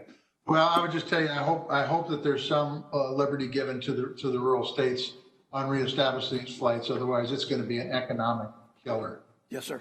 Not that we haven't been through enough already. But airlines, as you well know, Mr. Clay, are very important to our economy. That's why the money was put forth in the CARES Act. Thank you, Mr. Chairman. Senator Tester, I like the haircut. I understand it took you 7 weeks to grow that head of hair. So when I grow up, I want to look like you, Mr. Chairman. I think you look 20 years younger. We have Senator Duckworth next.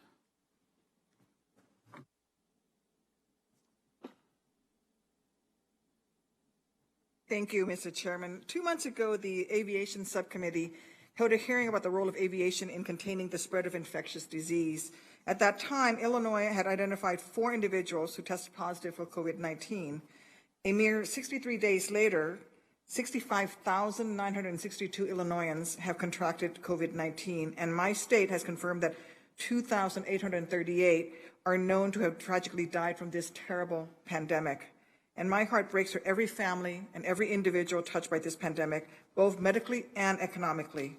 So it's now clear that many of the systems we take for granted, including our aviation network, were not adequately prepared for this pandemic, despite having dealt with H1N1, MERS, and Ebola in recent years.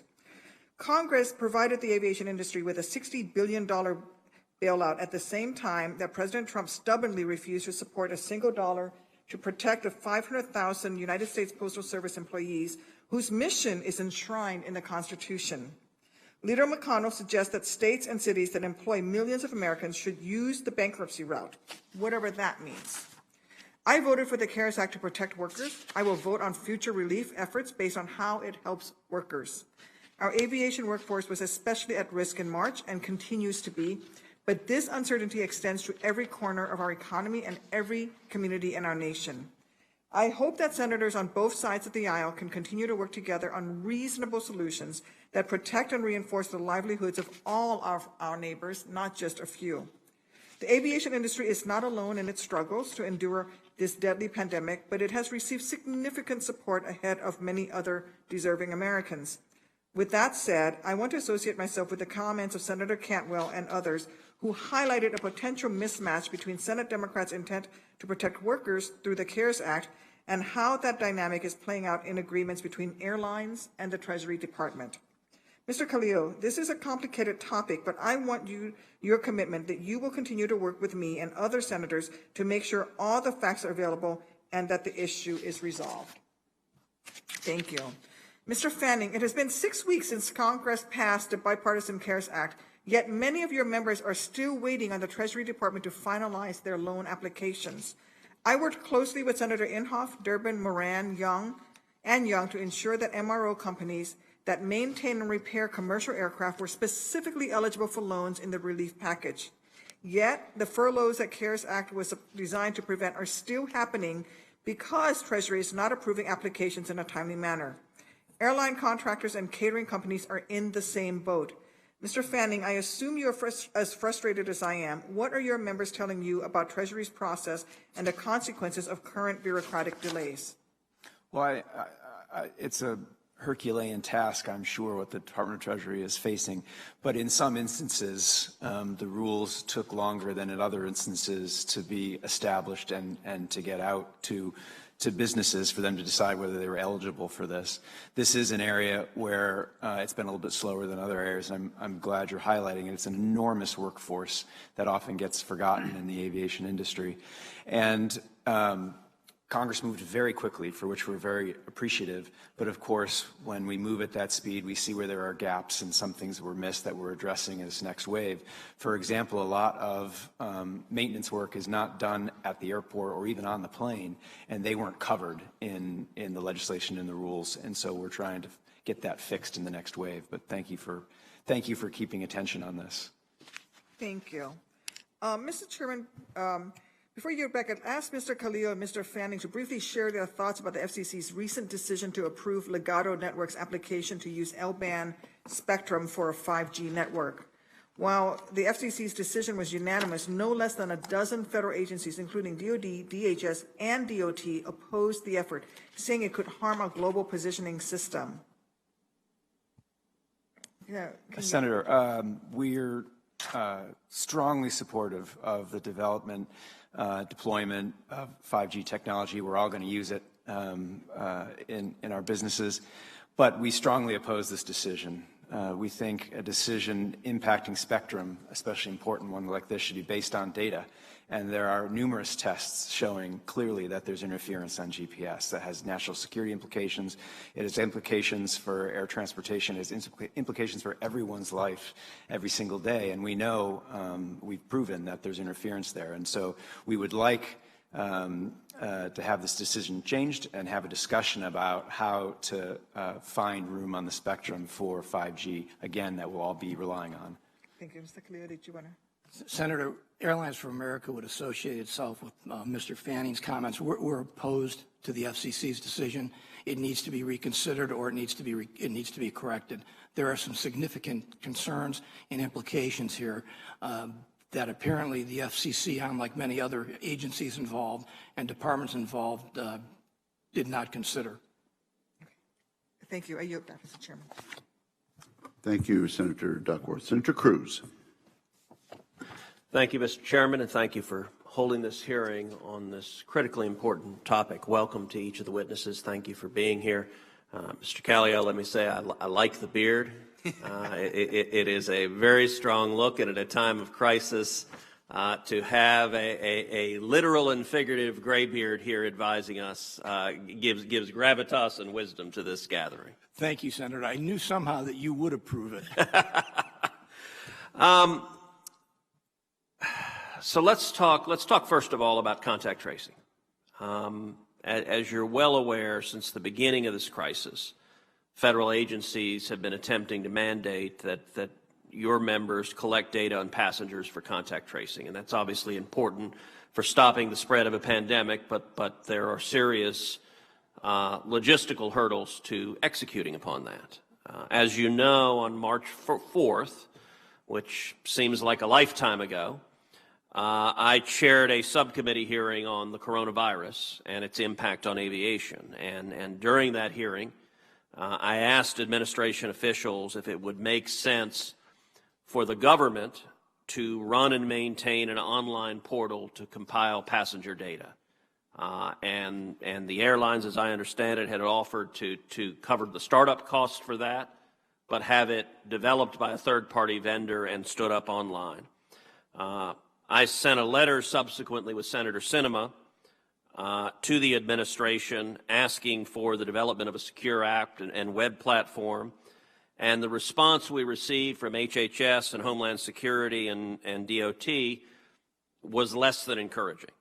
And then that's why Senator Sinema and I are together working on bipartisan legislation that would have the government implement a secure portal for contact tracing instead of trying to force the carriers to carry out that function.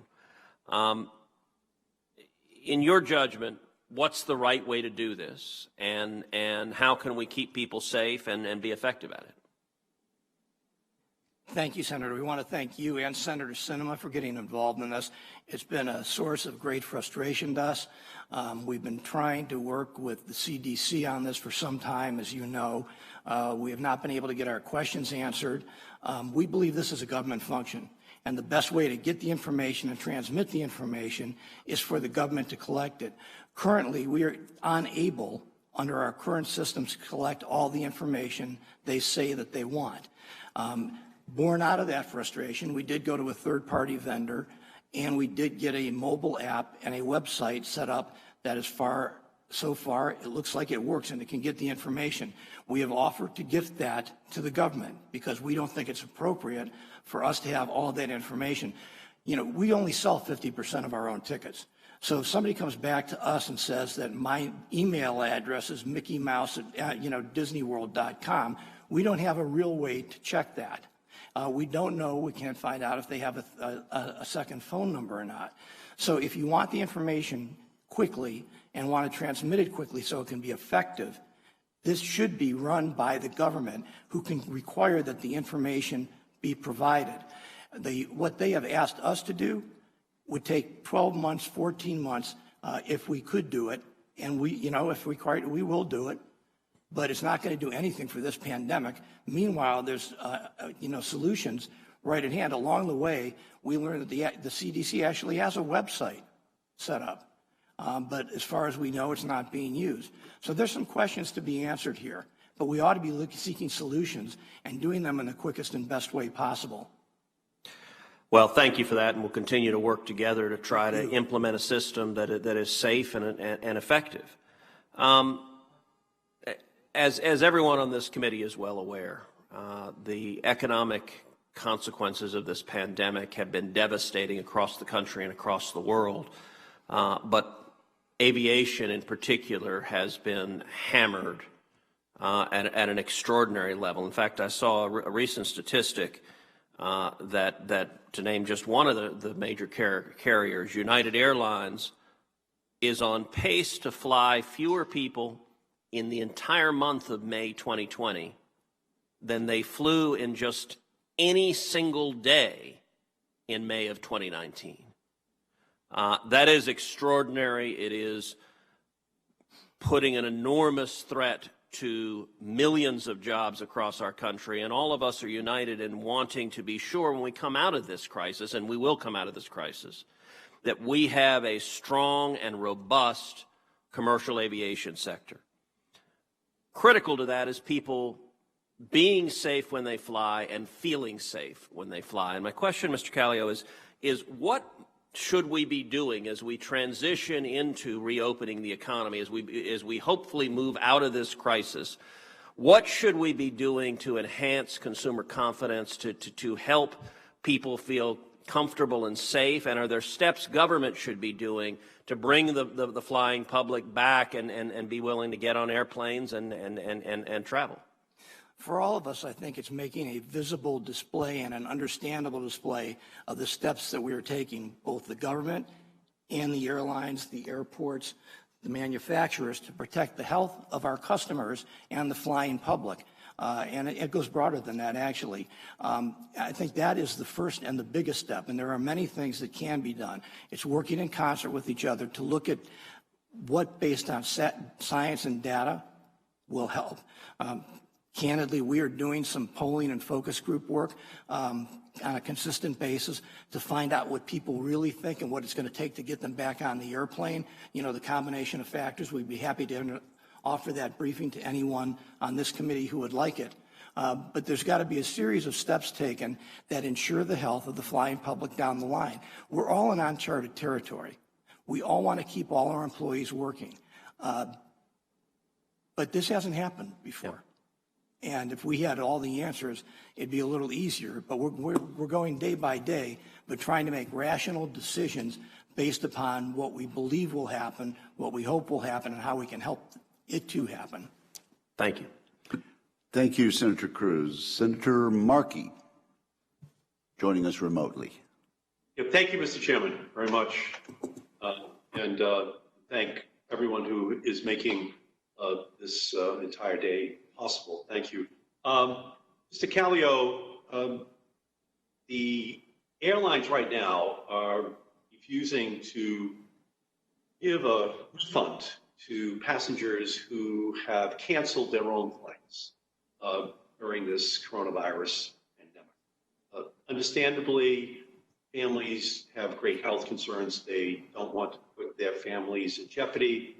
They've canceled flights. But the airlines are saying they don't want to give that money back to those families, that they want to give them a voucher for some future flight. But for families right now, that money in their pocket for food, for housing, for other necessities is absolutely invaluable.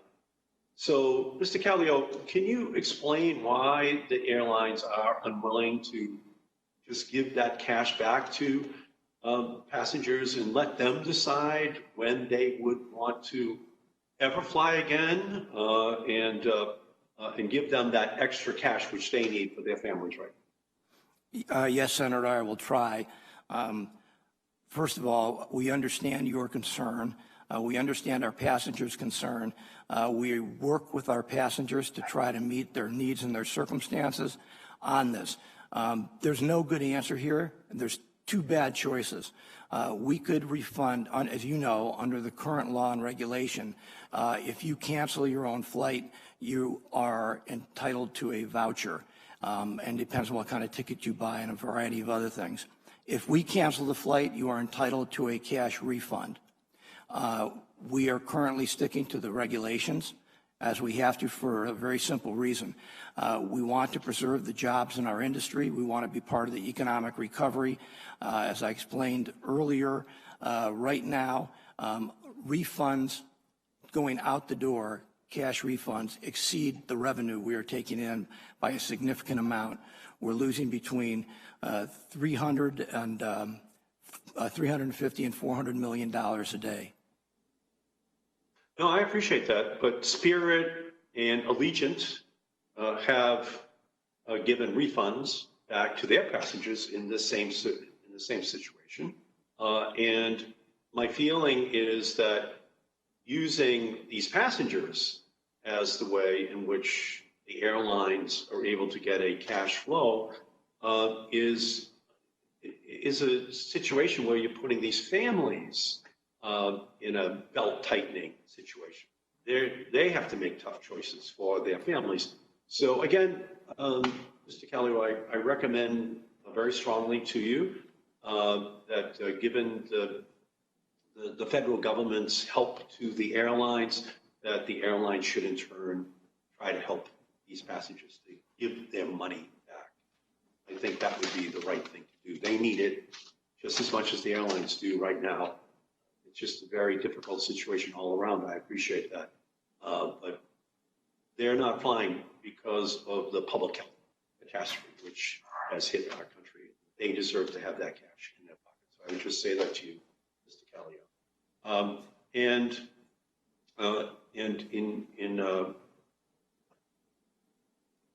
that's something that I think is a very important thing to do. And in the days to come, we have to address an unprecedented series of immediate and long-term challenges to securing the health and safety of the flying public. Just a small sample includes requiring all air travelers to wear face masks and securing personal protective equipment for airline crew members, reforming boarding and security lines in the age of social distancing, enhancing cleaning procedures for airlines and airports, deploying passenger health screenings while protecting privacy, and preparing for the potential seasonal reoccurrence of the coronavirus. It will take a lot more than one hearing to address these challenges and to prepare for a new normal in air travel after the pandemic subsides. That's why Senator Blumenthal and I have introduced the Restoring Safety in the Skies Act. The legislation instructs the Department of Health and Human Services, Homeland Security, and Transportation to establish a joint task force, including airports, airlines, aviation workers, public health experts, security officials, and more, who will provide the emergency and long-term plans we need for the future of air travel. So, Mr. Hopley, do you agree that we urgently need an expert task force to help secure the health and safety of the flying public? Senator Markey, thank you for the question, and thank you for summarizing the challenges facing the industry going forward. Mr. Callio and I speak regularly, along with FAA Administrator, the TSA Administrator, airports, airlines, collectively. We're already doing that, but we do believe that their consistent federal guidance is necessary. And so your legislation, putting together a task force, would, in my mind, sort of codify what we're already doing at this point. And so we would be supportive of that effort. We need CDC, HHS, DHS, TSA, DOT, FAA, airports, airlines, the whole ecosystem working together. As Mr. Callio said earlier, unprecedented challenges for the industry, and we're all going to need to work together to solve the problem. Thank you. Thank you, Senator. We should do it as quickly as possible to make sure that it's formalized and then reporting back to the Congress. Thank you, Mr. Chairman. Thank you, Senator Markey. Senator Fisher. Thank you, Mr. Chairman. Mr. Callio, I would like to know what airlines are doing to maintain their current contractual obligations. I've heard from airline contractors, such as those that provide ground handling services, that airlines are demanding reduced or delayed payments on current contracts.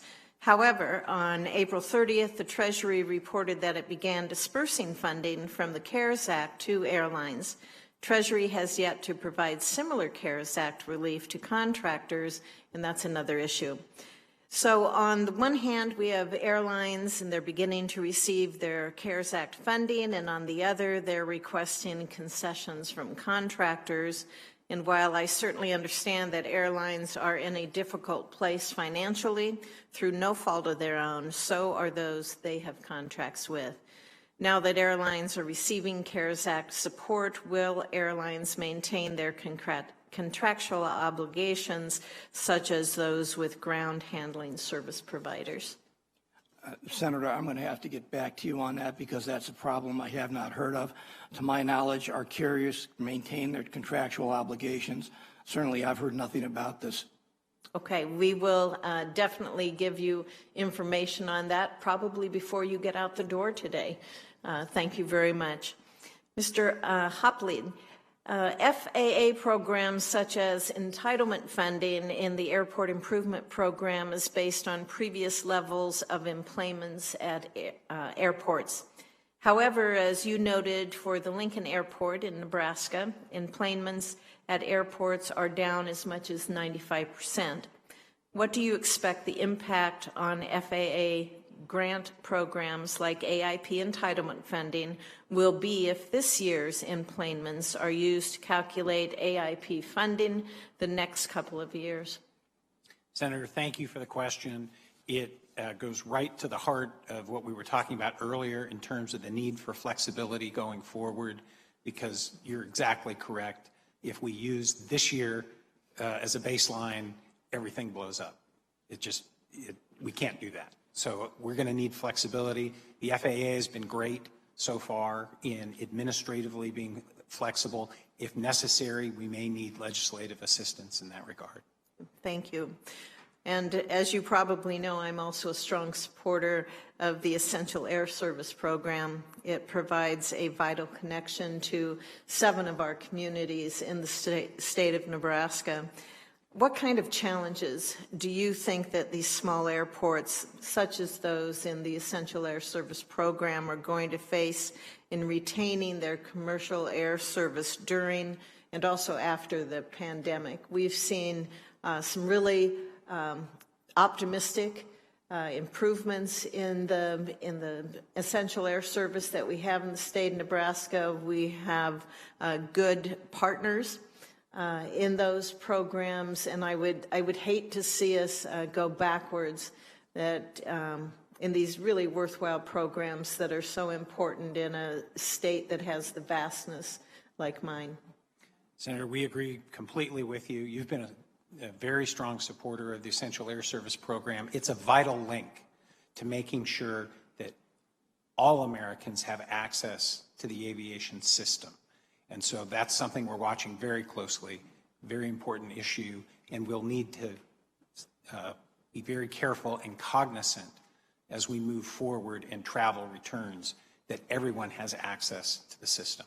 You know, we want to make sure that we can continue to keep that commercial air service that we have. We have good partners, and we really would hate to lose them.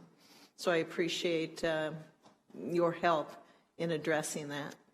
And Mr. Callio, to what extent are the Airlines for America's members going to continue service to smaller communities after the CARES Act minimum requirements are gone, particularly for communities that were seeing an increasing number of those employments prior to the pandemic? Senator, that is a question that I can't answer. That's for my members to answer. They make those decisions on their own, and it's something that A4A does not get involved on, ever. Okay, thank you very much. And Mr. Fanning, it's nice to see you again. We had some interaction when you were Secretary of the Army, and you would come before Armed Services Committee, so nice to see you, sir. Thank you, Mr. Chairman. Thank you, Senator Fisher. I am told that Dr. Godwin has had some problems with connectivity. Are you back on?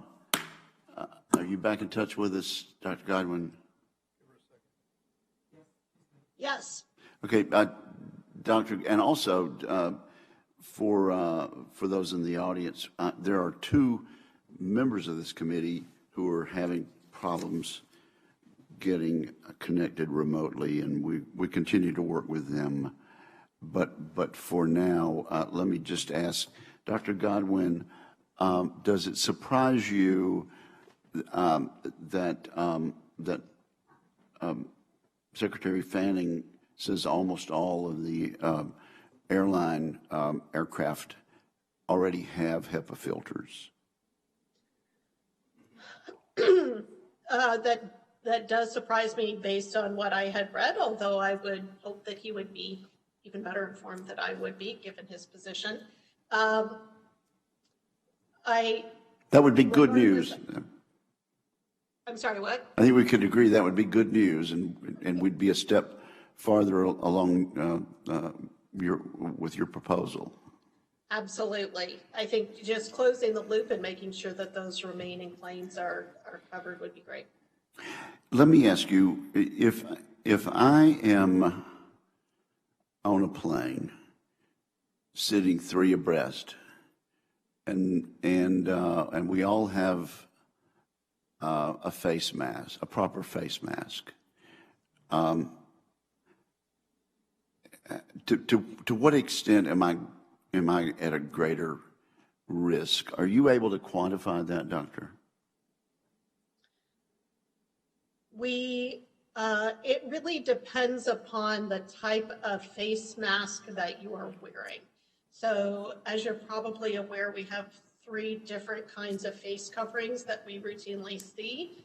The most protective is the N95 mask, which is currently we're really reserving for individuals who are at high risk of exposure, for instance, our medical professionals. The next category would be the surgical masks that you see, those disposable masks. Well, I have a mask on that most senators are wearing. I mean, so how much protection is that going to give the folks next to me? Yeah, it's giving them more protection than they would have if you were not wearing anything. It's giving you a little bit of protection, but it's not providing either you or them a huge amount of protection. The way that we would see with an N95 mask really protecting the user to a very large extent. So it's better than nothing, and we want you to continue wearing them, particularly in circumstances where you can't have social distancing. But if you're talking about a situation where people are sitting for long periods of time in close proximity to each other, that mask, while good, and we want you to wear it, it does not give you absolute protection from the people that are surrounding you. And if I'm wearing gloves, that helps a lot too, also. So gloves are helpful. If you are someone who's working, for instance, in the screening areas where they would be touching a lot of objects that a large number of people had touched, and so we're trying to protect them, but also give them a quick way of being able to remove those gloves and get rid of the contamination.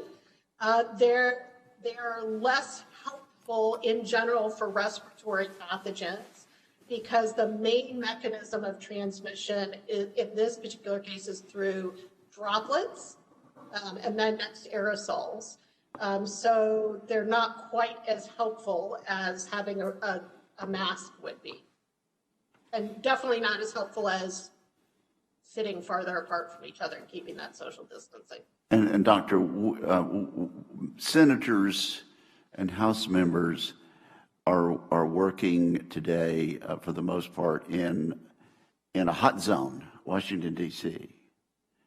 That being the case, and then we fan out on Thursday afternoons and Friday mornings and go back to our constituencies and our various states. That being the case, from a public health standpoint, not from a personal safety standpoint, would you recommend that senators and representatives be tested here in Washington so that we can know who which of us ought to be isolated here and not return home? Spread this around 50 states. So unfortunately, the testing doesn't tell us whether or not you've been exposed and are incubating the virus, but yet have not yet built up high enough levels in order to test positive on a test or exhibit symptoms. So you could test negative today if we tested you, but still end up developing COVID-19 a couple of days from now due to an exposure that happened today or yesterday. So just doing a single test is not enough. This is why we have had to resort with this virus to this process of identifying people who have been in close proximity, in contact with individuals who are known to be infected, and then asking them to self-quarantine, to self-isolate, and to monitor their symptoms. That's part of the contact tracing approach. It would be fabulous if we could have a test that would tell you you've been exposed, but that actually is not the way most of our infectious disease tests work. Most of them require that you have not only been exposed, but also have built up enough of the pathogen in your system to be able to detect it. Thank you. That's very helpful. Senator Rosen now joins us remotely. Okay. Wait, I think.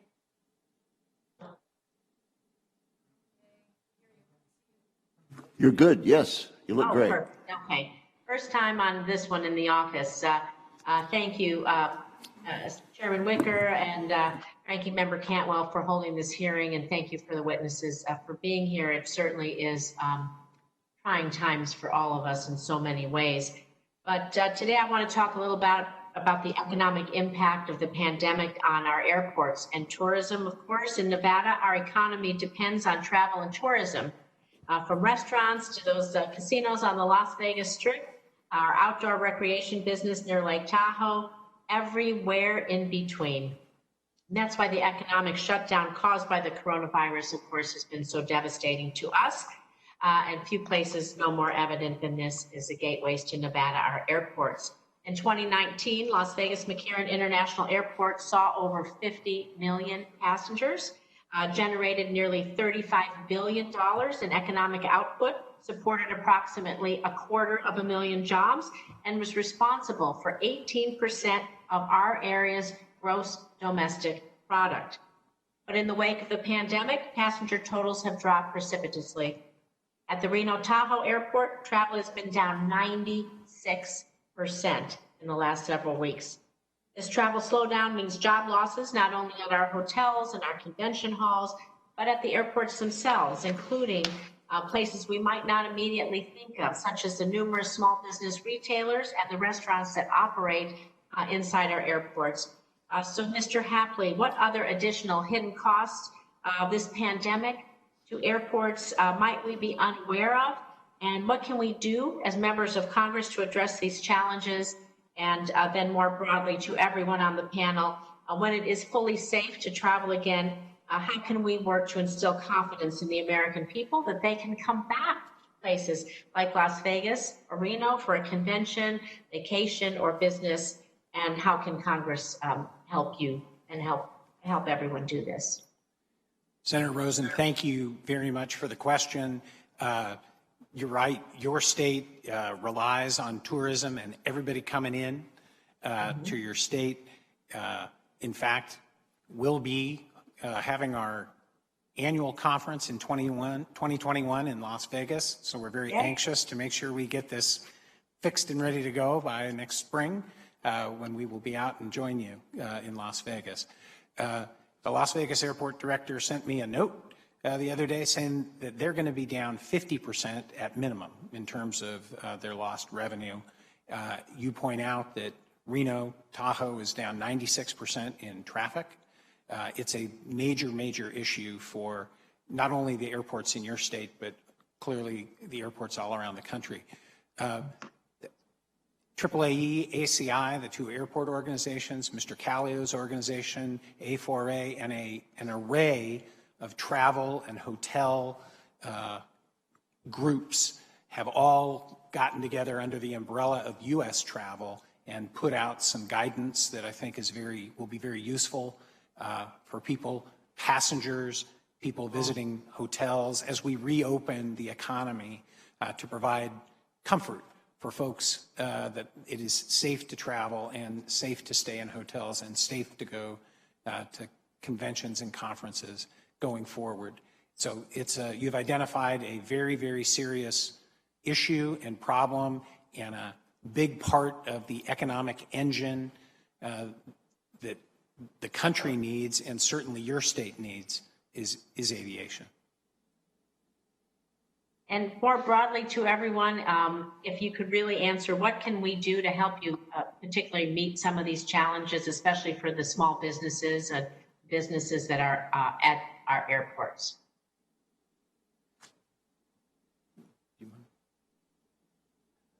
Senator, I would say in a sense, you've already started that process by passing the CARES Act.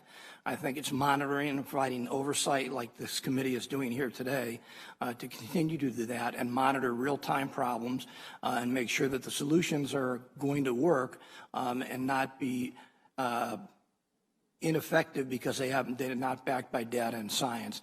I think a better way to say it is, everybody working together to try to get to a solution on this. And I'm particularly aggrieved, I have to tell you, Senator, because one of the first victims of this pandemic was my yearly trip to Las Vegas with all of my high school friends that we've been doing for probably 25 years. We want to welcome you back as soon as we can. We're looking forward to it. Senator, if I could just tack on to my earlier comment. We've asked in our testimony for not only an additional $10 billion or more for airports in the next round of assistance, but also billions of dollars for general aviation, business aviation, and very importantly, to your question, to concessionaires that are operating at airports. That whole aviation ecosystem is intertwined, and concessionaires are hurt very badly and dislocated by this crisis as well. Thank you, Senator Sinema. Senator Rosen. Senator Sinema is now joining us by voice only. We've had some trouble with that connection, but are you able to hear us, Senator Sinema? I think I'm here. Chairman Wicker, can you hear me? Yeah, we can hear you fine. You are recognized. Wonderful. Thank you, Mr. Chairman, for holding this hearing on the state of the aviation industry. This is an important opportunity to discuss what Congress can do in the coming weeks and months to protect highly skilled aviation industry jobs while also protecting the health of passengers, employees, and the American public. We've seen a substantial decline in air travel as people across the world listening to healthcare professionals have stayed at home. It's essential to help lessen the spread of the virus, but it also creates significant economic challenges for the aviation and aerospace industries. Back in March, as the ranking member of the Subcommittee on Aviation and Space, Senator Cruz and I held a hearing examining the role of global aviation in containing infectious diseases.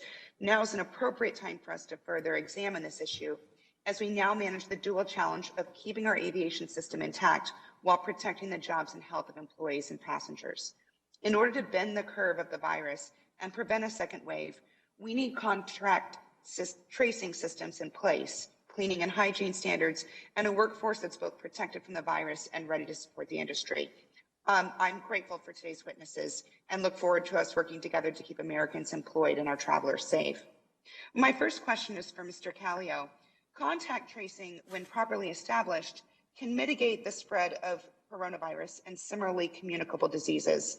Local governments and states are setting up their programs now, and I'm working with Senator Cruz, stakeholders, and other members of Congress on a solution for international travel to the U.S. This government-implemented system would allow information to be directly collected from travelers and provide for more complete, accurate, and timely collection of data. Our legislation will also ensure that all persons entering the U.S. are held to the same standard during a health emergency.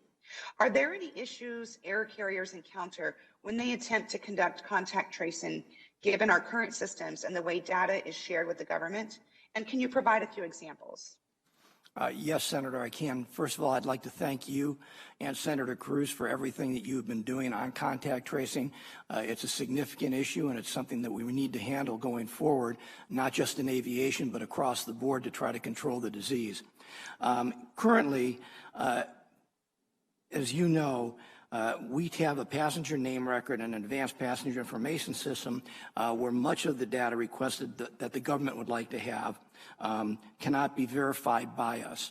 In some cases it can, in many cases it's not, because we don't sell all of our own tickets. There's global distribution systems, there's travel agents, and then there's other airlines where we have connecting passengers.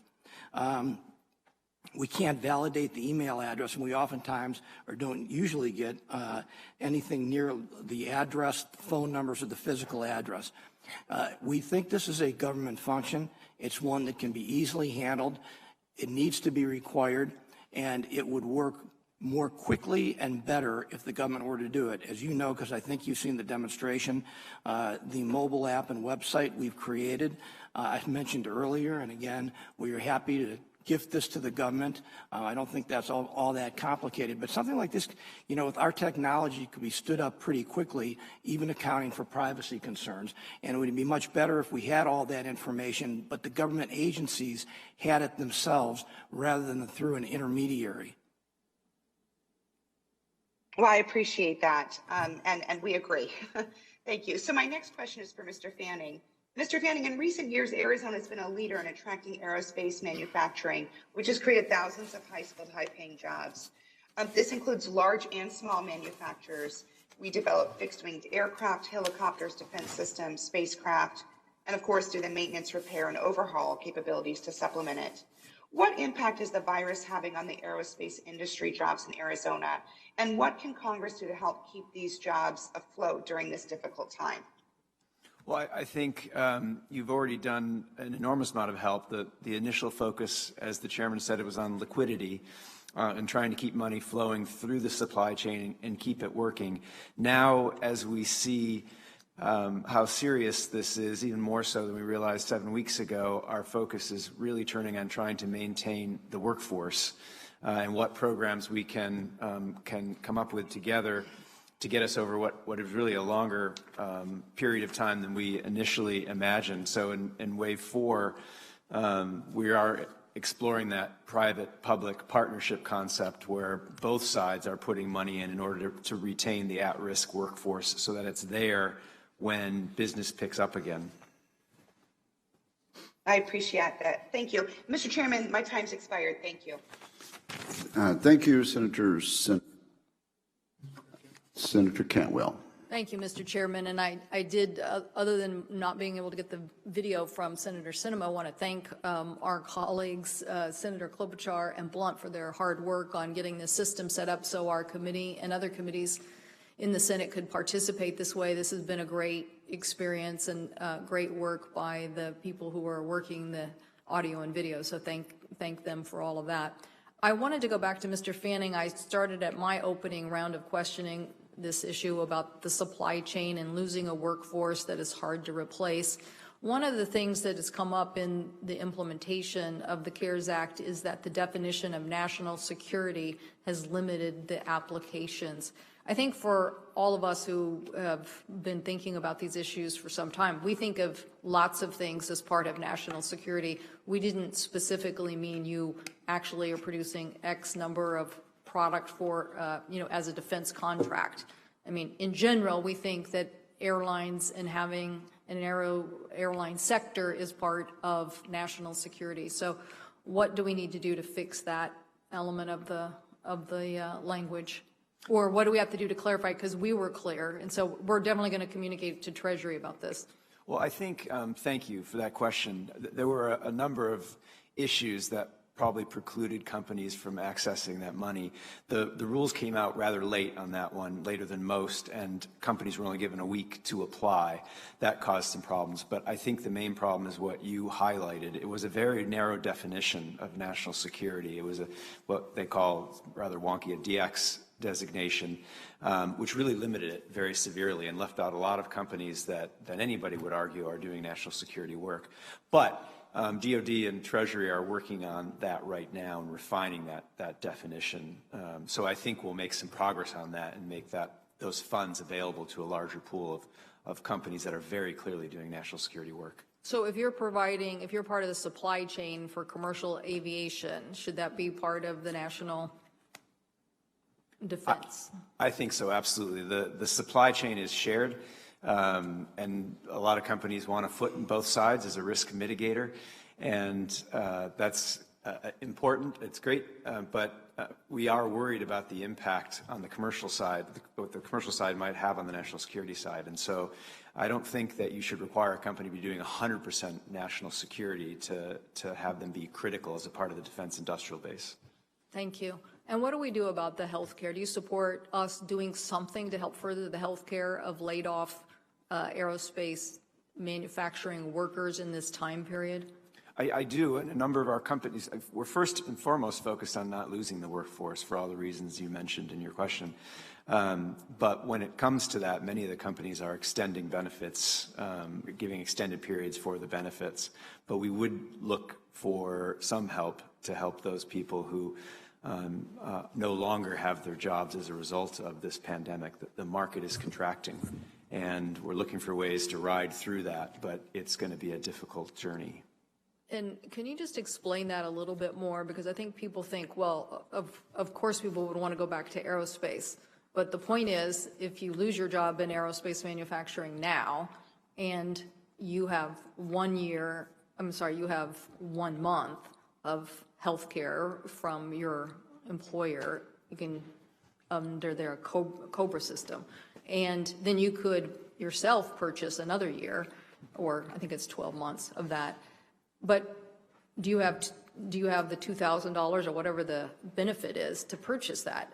If you don't, you're going to not hang around and wait for the aerospace job to come back. Maybe I'm explaining it for you, but anyway, I want to emphasize how critical it is that if we want to retain these workers and retain them being able to help us again in aerospace, which is a very competitive environment, that we need to do something about healthcare. Absolutely. I think you got most of it. These are highly sought after workers. And if we can't keep them employed in the aerospace industry, others will want to come after them, obviously. They're highly skilled, they're highly trained, and other industries that might be able to ramp up faster than we would be attractive and have jobs available, perhaps. On the defense side of our industry, for example, some of the companies are hiring through this. So there are places out there that are hiring, and we want to make sure we retain that workforce, because this is an industry that is an important economic driver for the country in many ways. It's leveraged in terms of the economic activity that it engenders, but it also is an important part of our global competitiveness. Thank you. If I could, Mr. Chairman, just quickly, Dr. Godwin, would you give us your response about the temperature issue? I went to China, I think maybe 10 years ago after H1N1 and was tested before I could be let into the country. Where do you think temperature checks play into the equation of aviation, even if it's on the international arrival side? Yeah, I think that, temperature checks, again, coming back to this concept of a net, we want to have a bunch of different reinforcements. It's not like one thing is going to be key to protecting people. And the temperature checks are a way to identify those people who are really active cases of either COVID-19 or some other infectious disease. So it's a great way to identify probably some really high-risk people. What we've seen with this disease, though, is that not everyone runs a temperature, and there are people who are asymptomatic who are still transmitting. So it's one piece of the puzzle, but perhaps not, it should only be one part of what we're doing. It's not a quick fix. I would also like to say really basic things like hand washing, super effective. So we want to make sure that we're providing people with opportunities to keep themselves safe as well. Thank you. And thank you, Mr. Chairman. And to this last point about what is it going to take to get the public going again, somebody mentioned it, one of our witnesses, I would say it's listening to Dr. Godwin and the healthcare officials. That's what's going to convince the public when they say if these standards are here and this is what will make us safe, that's where we need to start. Thank you, Mr. Chairman. Thank you very much, Senator Cantwell. Senator Blumenthal. Thanks, Mr. Chairman. I apologize that I have been out of the room at an Armed Services Committee hearing, but I want to thank all of the witnesses who are here today for this very valuable session, and apologize if I'm covering ground that may have been asked by other members of the committee. Senator Markey and I sent a letter to the United States Department of Transportation and the Department of Health and Human Services, urging those agencies to immediately issue a rule requiring face masks for all individuals, whether in airports or on airplanes, a mandate that would, in effect, adopt the CDC guidelines. I'd like to ask, maybe this is a question for you, Mr. Haupley and Mr. Callio, what your view on that kind of mandate would be. I know that some airlines are doing it voluntarily, but it certainly is not a uniform mandate in all airports or in all airlines. Senator, thanks for the question. And it appears that there is this consensus growing around face masks, airports, airlines. TSA is using them for their screeners, and I read just today that TSA is contemplating requiring passengers to, when they present themselves at screening, to be wearing a face mask. It would be my belief that airport workers and people passing through airports would be wearing face masks for the foreseeable future. Well, the last category is the most numerous, right? People passing through. You can control TSA, you can control airport employees, but without some mandate, it's going to be voluntary. So would you be in favor? I recognize there's a growing consensus. Shouldn't there be some federal mandate? What we've said, Senator, is there needs to be the very groups that you identified, CDC and others, HHS, working together to come up with federal guidelines to make sure we have a consistent approach throughout the travel experience, no matter which airline or which airport you travel through. Mr. Callio. Thank you, Senator. It's something that needs to be seriously considered. You know, we are requiring it now. We have, you know, from our gate agents to our other customer-facing employees, you have to wear a face mask. We're requiring it of our customers. There's a lot of questions, practical questions that arise from that. And when you have a situation where someone gets to the airport, goes through security without a mask, and then gets to the gate and has to put a mask on, it begs the question. Yeah, I would think that your position on requiring them would be greatly strengthened if the flight attendants or whoever's at the gate could say, it's the law. It's not just our policy, it's the law. Yes. Correct? Yes, sir. The letter that I put into the record earlier from the Airline Pilots Association International referred to the lack of uniform and proper cleaning and disinfected practices on flight decks and aircraft.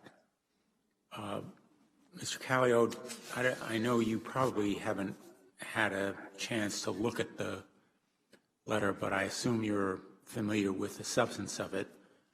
Could you respond to it? Yes, sir.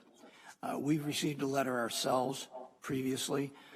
Some while back, we asked the Airline Pilots Association for examples so we could follow up, because whenever we get complaints like that, they're usually handled locally, but we always look for trends if there's a problem. We have been unable to find a trend. We're doing everything we can in our cockpits to keep it clean in terms of the pilots, our flight attendants. We've enhanced the cleaning procedures. So I guess we don't agree with the claims, and we asked a second time, probably now 3 or 4 weeks ago, for examples that we could trace down. We're also doing contact tracing now with our crews. And so I guess, bottom line, we just don't agree with the claims. Well, I would like whatever follow-up there may be insofar as you may make further findings to be made available. I'm going to have some more questions for the record, if that's okay, Mr. Chairman. I just want to make one last comment. Mr. Callio, when I referred earlier to possibly additional funds that are necessary for the airline industry, I was reacting to some extent to Mr. Hopley's point about more resources being necessary to restore this industry. It may not be direct bailout money of the kind that the CARES Act or COVID-3 provided, but I assume you would not disagree that additional federal commitments may be necessary. Mr. Hopley, you seem to indicate that they would be necessary. Senator, absolutely. The money that was provided to the airport community is greatly appreciated and is an important first step, but is nowhere near what airports need, business aviation, general aviation, the concessionaires need going forward. There are hundreds of millions and billions of dollars in gaps. And I'm not raising that point to say I question your judgment, but Mr. Callio seems pretty unequivocal about not needing any more money for the airlines. And I would just make the point that it is an industry. Airlines are no good without airports and without the rest of the industry that's necessary to make them fly successfully. And so I think there is an overall consumer trust issue here that needs to be addressed. Senator May? Sure. Yeah, perhaps I made my point imprecisely. Basically, we think it's early. We're doing everything we can self-help-wise to make it work. I said earlier at some point, this is uncharted territory. Everybody's trying to work our way through it. You, us, everybody. So it would never be never, but I know with some of my members, their hope is that they don't need further government assistance. That's the point I was trying to make. And I just want to indicate that I voted for this package. I have urged stronger oversight measures and other potential improvements going forward, but I think we're all hoping for a successful airline industry, and I just want to, again, thank you for being here, and thank you, Mr. Chairman. Thank you, Senator Blumenthal. I count 14 senators that were able to participate today, either in person or remotely. I think we've had a good hearing, and I'm getting a little feedback here. The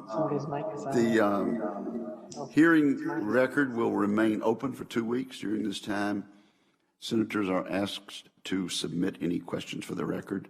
Upon receipt, the witnesses are requested to submit their written answers to the committee as soon as possible. So I thank the witnesses for appearing today, and I thank each member. And this hearing is now adjourned.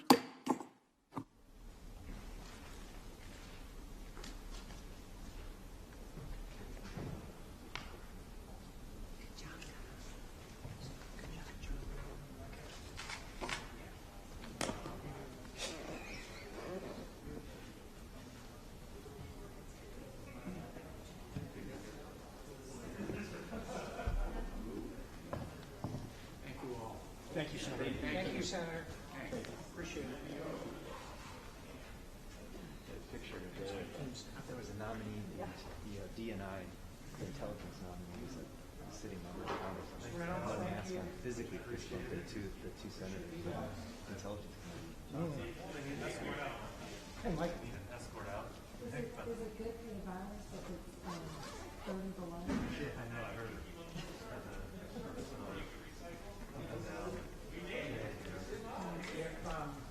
We have trouble at the airports finding hand sanitizer. Can we just come to the I was like, I don't think that Corral thing is going to last too long. Yeah, I think, thanks very much. I think if people no, thought they could get away with this it. is like now Hollywood level, you know, flag. Thank you very much. Good to see you again. Eric, good to see you. Good to see you as well. Good luck with everything. They are, we're getting mess from them.